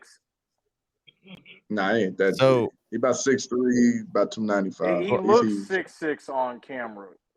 He looks pretty big. Van was impressive. I mean, I got to see him play. I got to see him play when they came to Chapel Hill. I was at week 2, and they were impressive for a time. But that just shows the difference in games. You know, we talk about that Center. We compared them to Chapel Hill in the high-powered offense, and they weren't able to shut down Chapel Hill in that game as Chapel Hill scored 50, made some adjustments. Now we're week 8, and now they're able to do what they needed to do against Chapel Hill against Center. So, you know, looks like they may be catching into form right now. I have a question. Do y'all think – how's Gilmer doing right now? How's Gilmer doing? I mean, they won 4-3 against LE. They're 4-3. They're they won 4-3 pretty big against LE last week. Yeah, they've lost. Are they in Pleasant Grove, Chapel Hill, and Kilgore? Are they in the spot to make the playoffs right now? Yeah, I think they're second. They'll be 2. They'll probably easily get second. I want to see Van and Gilmer play again. I want to see those two. See, so Gilmer's going to get the 3rd seed. So they may get Center. Looks like right now. So a Gilmer Center, first round. Oh boy, man! There's some points put on that board. They're going to need to change the lights for the scoreboard wherever they play at. You know what? Yeah. You know what though? Because I think that game will probably be on NetSN, guys. Because it might be a Rose Stadium. Our center guys will be on the call wherever that game is. So that would be a interesting one. I think it should be a Rose. They don't need to play a Rose. That's too big of a stadium. Center don't travel like that. Center at home against Carthage, do they have a chance? They have a chance. At home. They have a chance. Yeah. Yeah, they're going to have a chance. I think Carthage wins the Center game probably by, I'd say, probably about the same margin that Van won. Probably 20, 25 points. That's fair. All right. Game 10, guys. The 7-mile rivalry. We talked about this a little bit earlier in the district with West Rusk is Troop squeaks by ARP 35-28. That was my upset special of the week. I felt good about it. You know, midway through the second half, I was like, man, this could turn for me. You know, I got to see ARP play. They've been really solid under Coach Mickey this year too. In the rivalry game, Troop, I think Trey Davis had 3 touchdowns, over 200 yards receiving. Still were able to stay with them. Anybody else? I mean, I wasn't surprised. I thought from what I'd seen from ARP and how they're progressively getting better each week, I thought they could play with them at home in a rivalry game because we kind of talked about Troop hadn't played a very tough schedule. ARP has played a little bit tougher schedule and was getting progressively better. What do you guys think about this game? Troops, I hate to say this, but Troops in trouble. Because I said this this morning when they you know, I said this when they literally when I literally tell you that their defense cannot close a game, they cannot close a game. And it's concerning me because I had them getting to the third round. I still have them getting to the third round right now. But they cannot, even against a team, you could put an 0-6 team up against them, 0-7, whatever record you want to have. You can put that type of caliber team up against their defense, and they cannot close. They barely scoop by, and you can't trust them. They're in trouble. The fact that they almost got beat by Arp, now, obviously, that's a rivalry game. We know that. Arp ain't no slouch. Troop's not no slouch. But their defense is a problem. So, in my opinion, they're in trouble. Arp was giving it to him the entire night. And we're gonna see what happens. I don't right now I don't trust Troop.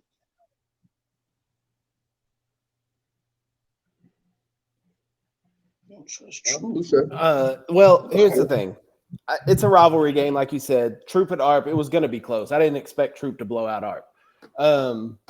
I didn't think it would be that close, really, where it came down to a freshman running back for Troop who scored the game-winning touchdown with like 5 minutes left. I didn't see that happening. But, again, rivalry game, I'm not surprised by that. I think that Troop will – we'll see what Troop's made of this week when they play. They're probably the best team that they've played this season in West Russ coming up. So we'll see what the Troop Tigers are made of, and it'll be 7-0 is nothing to scoff at. You play who's on your schedule. So I think we'll see what Troop's made of this week. And I think Arp's still third best team in that district. So I think both teams are well in the playoffs, I think. I just think they're still in trouble. I just don't see in a scenario where they beat West Russ this week. I don't know, man. Stars make plays, and I think that was the biggest thing. And what I appreciated the most out of watching Troop this past week is they did not fail to get their best guy the ball. When you look at Trey touching the ball like 17, 18 times between catches and rushing, I mean, that's what it takes. I mean, that's and when you don't have that many weapons, Troop does, they don't, it's not like they're lining up with four wide and all four of them can hurt you, you know what I mean? So it's really, I was just happy to see them get their guy the ball. And I'm really anxious to see how good Trey Davis really is, because if Trey is really, he's D1, he's got D1 offers. If he is who he say he is, then I think he'll have a big performance against West Russ this week. I don't know. I'm not saying they're going to win, but I'm more interested in that player and Grayson Huron and how they play versus how I necessarily am about, how the whole team does, to be honest with you, because I really didn't expect Troop to – I expected them to be second. I got my preseason predictions up now, and I had West Russ 1 and I had Troop second, Arp third, and then I didn't know who to put for the fourth spot. I had Edgewood, which, I mean, I didn't know. Sounds like we're pretty close. Well, that district still don't know who they want for the fourth spot. It's still up for grabs. They don't even know. Yeah, it's a big mess down there in that 4. You don't want to be down there in those having to what if scenarios if you're those teams. So we kind of talked about it. Which, I mean, who does this district partner with? Who do they have in the first round? 10-3A Division II. So it's that Hooks district. Yeah, so I mean, it won't matter. No. You just don't want to be fourth anyway. Whoever's going to be start basketball season a week early and just yeah, that's it. Yeah, I wouldn't even show up. No, I'm just kidding. No, you don't show up. No, I'm just kidding. But you don't want that. But it's going to be over. Yeah. All right, let's look Don't at be scared. Let's look at our polls here, guys. We got let's start with our 6A, 5A polls. Start from 5, go up to 1. We got Tyler High at 5, Mount Pleasant at 4, White House 3, Texas High 2, and Longview stays 1. How's that look for you guys? I had it the exact same, other than I had Tyler High and Mount Pleasant flipped. That's all. I had Tyler High at 4, Mount Pleasant at 5, but I mean, I had all those teams in there. I had Tyler High at 4. I think Mount Pleasant stays at that top, at that 5 spot. Yeah, I had Mount Pleasant at 4. I had Lufkin at my 5 right now because I think that I feel like Lufkin is better than Tyler High, in my opinion. I picked them this week in this game to beat Tyler High, so if I'm going to pick them, then I voted my poll higher. That'll work itself out. Who wins that game will probably slide up, and then also the White House Mount Pleasant will work itself out also this week. So we'll see. Those two are right next to each other. We'll see where they are in the poll. I mean, it kind of is unanimous with our top 2, Texas High and Longview and White House. Those top 3 teams have been pretty much there the whole time. So not much change there. Good to see Mount Pleasant moving up in the rankings though, as they've earned it, as they've played a pretty good season so far. All right, 4A. I feel like there's going to be some shifting in this 4A poll this week. This one was tough. Yeah. And I really haven't looked at these yet. I'm just going to read them as I have them here. All right, so we're going to start from the bottom and go up. Brownsboro at 10, Lindale at 9, Gilmer at 8, Sulphur Springs at 7, Center at 6, Van 5, Chapel Hill 4, Kilgore 3, Pleasant Grove 2, Carthage 1. What do you guys think? So I'm gonna throw a little curveball at y'all. I know Carthage hasn't been beaten this year. I'm gonna flip Carthage and PG. I'm gonna flip them. I'm gonna go ahead and do it because I think PG has a better chance to beat Carthage if they meet them, which I think they will. PG's 1 right now, right as of right now.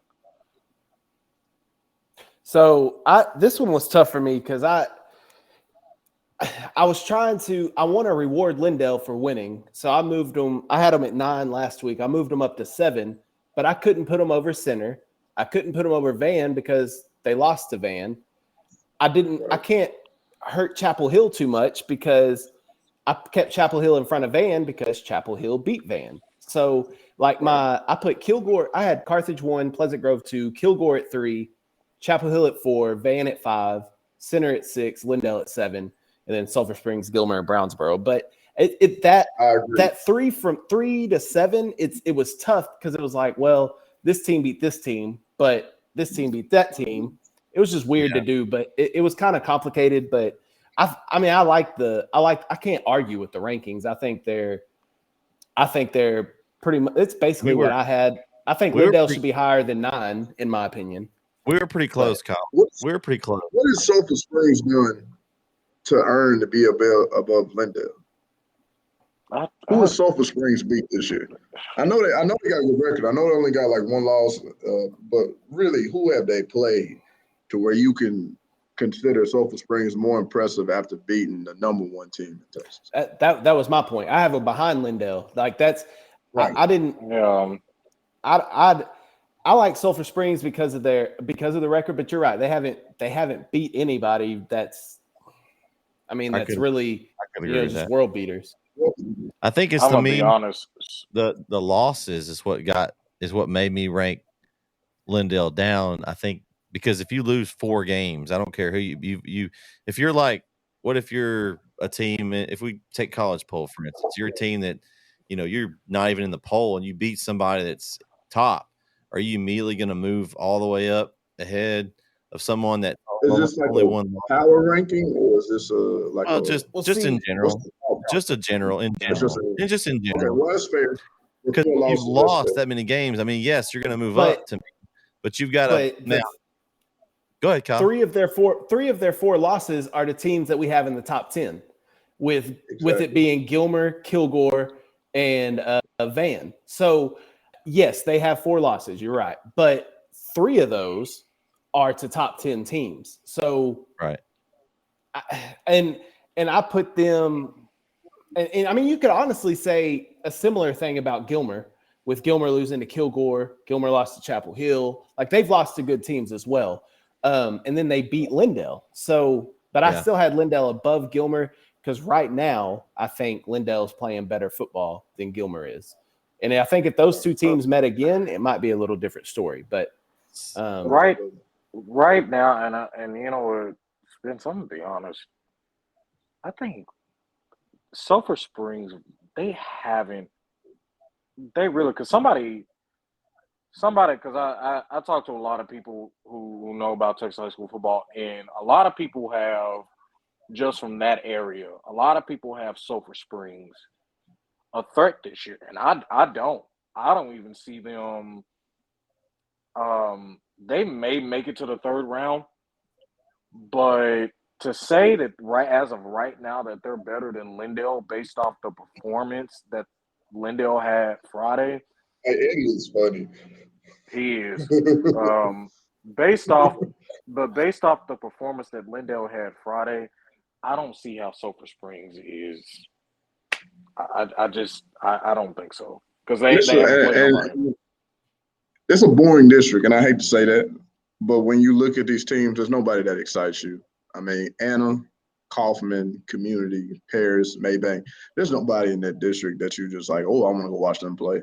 So, I mean, it makes sense, you know. I mean, Anna's record. impressive. Anna's impressive. I love Anna. Yeah, Anna's good. They're going to win the district, but it's like nobody else. Name-wise, though, it's not impressive. I mean, because I'm saying, like, nobody really just like jumps out to go watch. Anna is probably the team that I could look at to be like, okay, they could probably get to the fourth round in the semifinal. So if they can get past Charlotte Spring. So I was pretty close to Kyle. I had Carthage, Pleasant Grove, Kilgore, Chapel Hill, Van as my top 5. I had Sulphur Springs at 6, and that was my reasoning because they had only lost one game. The teams like Gilmer I had them at 7 because Gilmer beat Lindale. They lost to some of the similar teams. Now, of course, they didn't beat Chapel Hill, but you could compare those games all day long. I had Center at 8. I had Lindale and Brownsboro at 10. The reason I didn't have Lindale any higher is because I had them completely out. Now I did bring them back into the rankings because after they won. So, but after they lost to Kilgore so bad, I had bumped them down. So then, I can't just immediately jump them back up because we can't forget about how bad they lost to Kilgore. And you still have to count that. So, that's I think the bottom, like you said, is those other ones you could shift those around all day long, and there'll still be some shifting as we still have Carthage still has to play Van and Center, so we'll see what they look like. And I honestly could see myself moving Pleasant Grove to 1 if Carthage struggles with a team like Van or Center, and Pleasant Grove continues to take care of business. I would bump Pleasant Grove up. I mean, I don't have any problem doing that. But as of right now, I haven't seen Carthage except for teams that were. What do your eyes tell you? Do your eyes tell you Pleasant Grove is better than Carthage? Well, I haven't watched as much Pleasant Grove as I have Carthage. As I haven't seen. You don't have to watch enough. They're better than Carthage. Well, but Corey, defensively, I think they're better than Carthage. Now, I will. You don't have to watch any tape. They're better than Carthage. Corey, you quote me on this. That when we started the very beginning of the season, who did I say was going to probably beat Carthage this year? They had a chance to get them this year. Who did I say? I'm assuming you're going to play. Yeah, and you guys gave me a hard time about it. Y'all like, I don't know.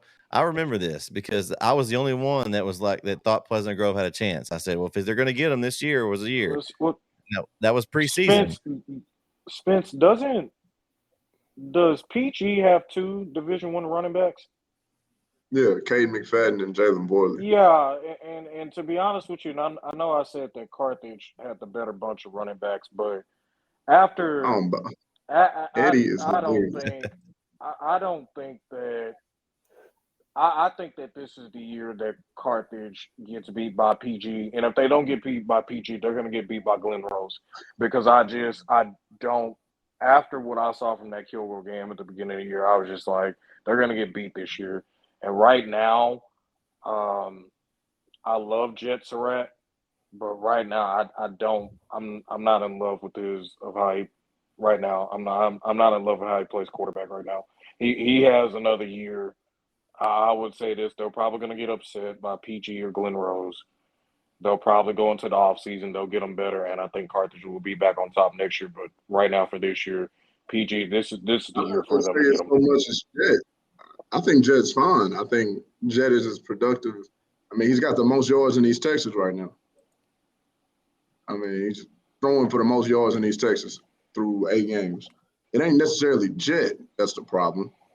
I think, like I said, I think it's the talent that surrounds Jet. I don't think they're as good as they are at wide receiver, and I think that's going to come back to bite them at the end of the day. Because I'm like, to me. how do you replace Noah Patty and Montreal Haddon? You know, those guys like that. I mean, you can't. I mean, you can, because I mean it's Carthage. I mean, I listen. I thought Carthage. I thought they were done after that 2020 season, and because you remember they got beat by China Spring the year after that. After they won the state championship, I thought they were Yes, done. Jake. And then we saw what happened last year. They pretty much just went through everybody, and the only close game they had was Glen Rose. I mean, they literally killed almost everybody. So, I mean, two things here. To me, and this is just how I do my poll. Carthage is the top spot. They've won 24 straight games. They were defending state champs. They haven't lost in 24 games. I'm not moving them out of my top spot. That's just Pleasant Grove may be the better team. I'm not denying that. But until somebody beats the king, I'm not taking them down. That's just me. But to Jake's question, if Chapel Hill loses to Kilgore, will Chapel Hill stay in the top 5? Not a chance. There's no chance they stay in the top 5 with 2 losses. I don't care who the losses are to. No way you're staying in the top 5 with 2 losses with the rest of those teams that are in there, because they're already at what, 4? So you lose to the number 3 team, I still got to drop you. Yeah. Well, I mean, but look at this. Look at it this way. So, you know, Van, they got to play Carthage, so they have a chance at losing another game. You've got Sulphur Springs, who we don't know if they're how good they are. You've got Center down there, and Lynn. I mean, I don't know how far they drop because there's not anybody to move up.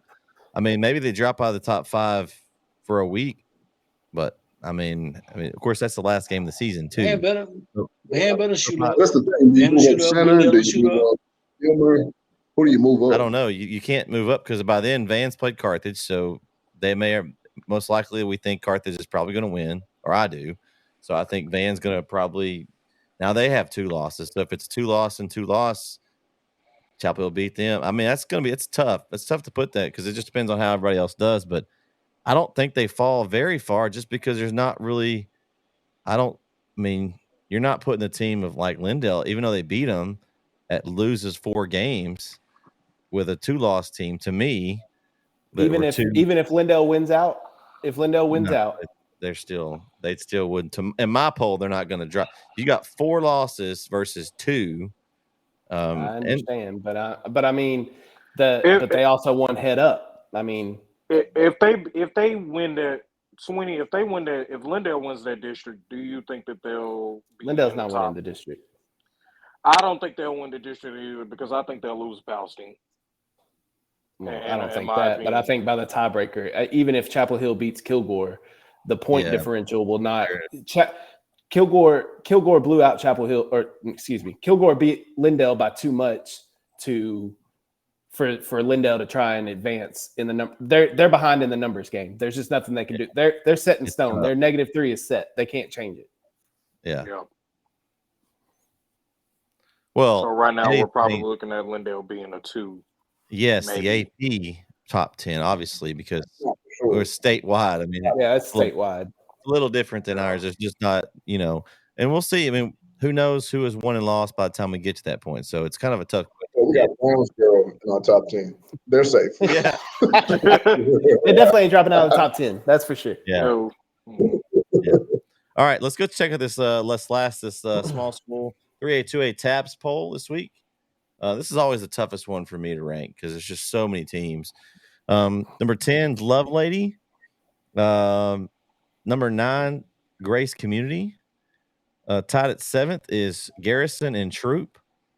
At 6 is Hooks. Time for 4th is Dangerfield Beckville.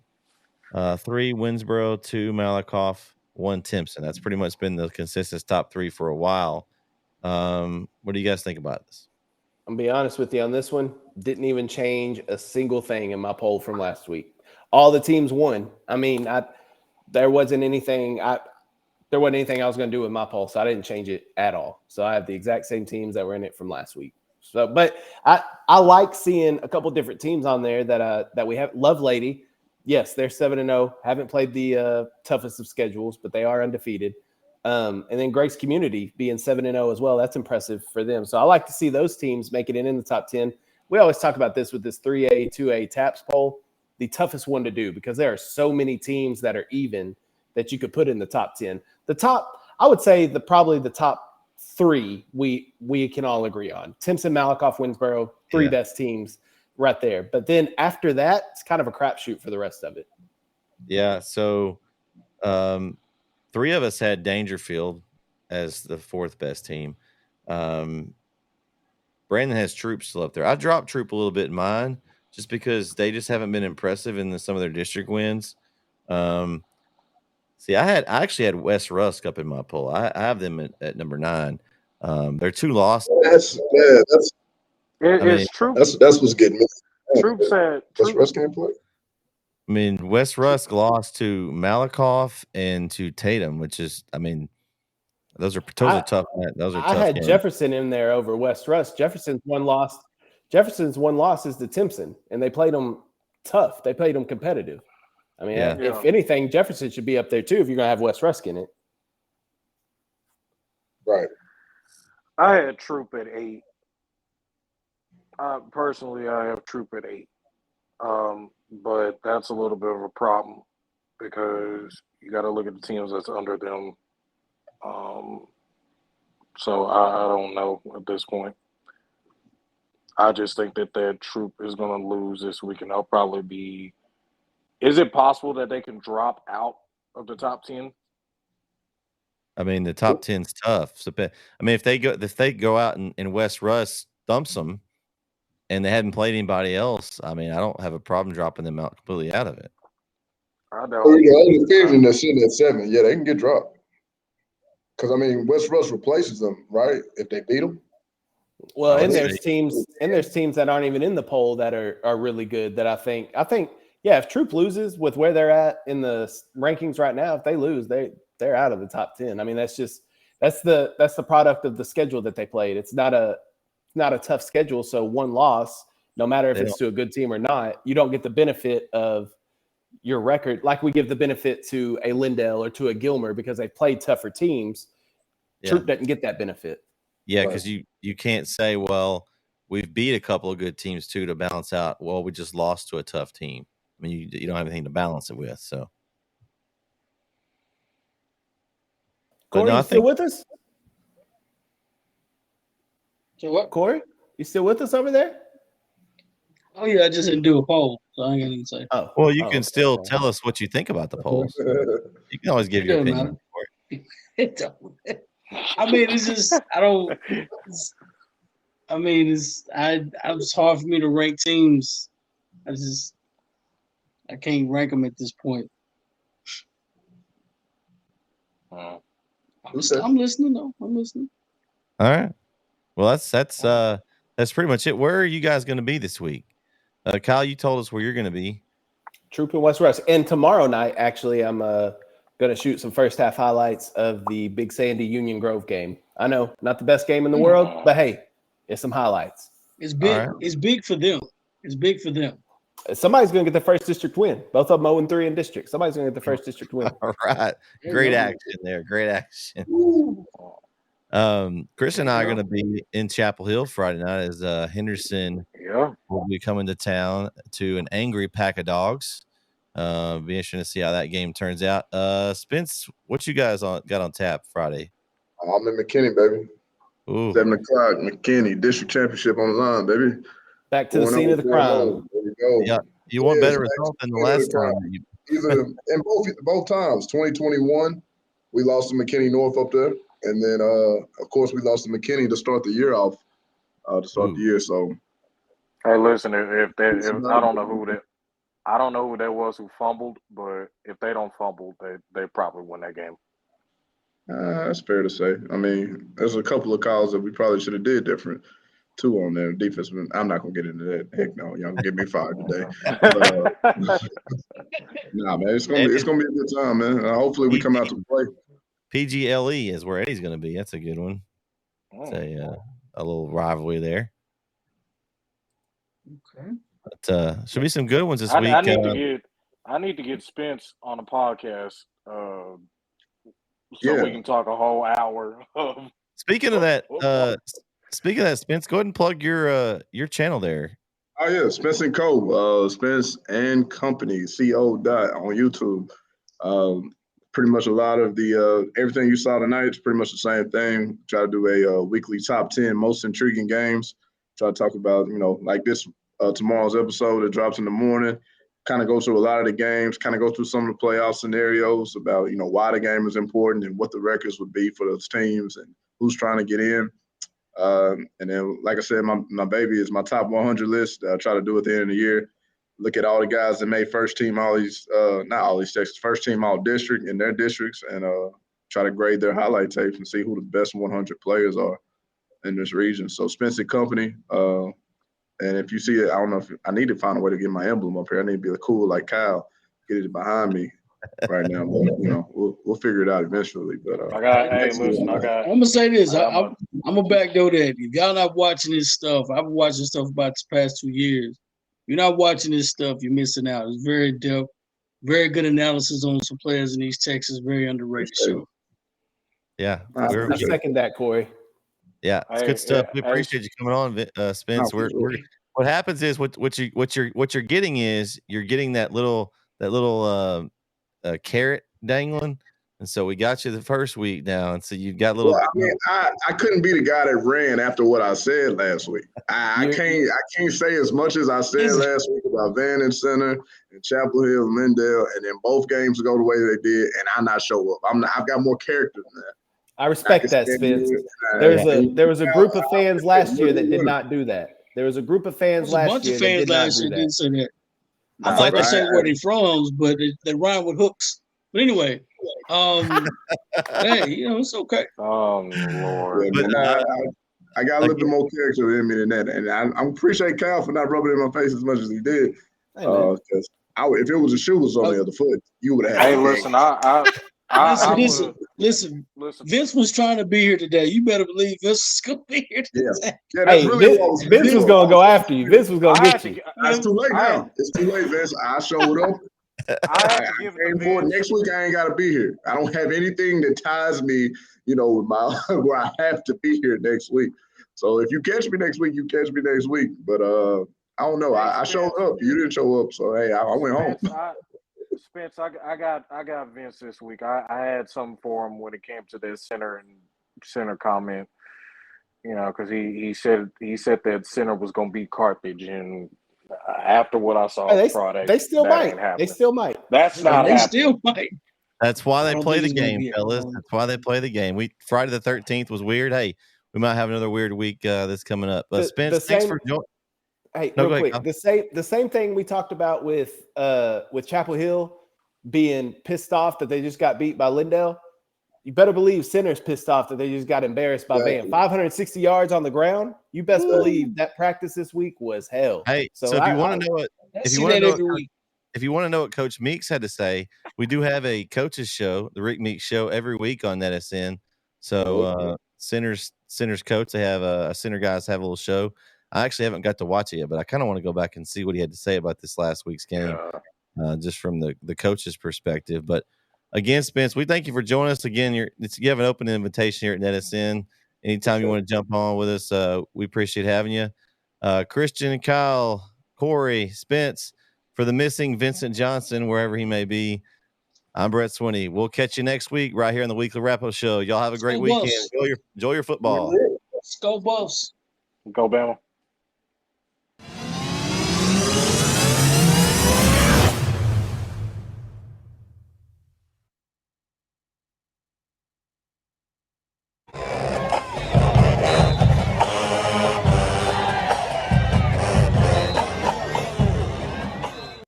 Is Is your demanding work lifestyle in need of fire-resistant clothing that can keep up? Well, L4FR clothing should be your go-to for quality, affordability, safety, and style.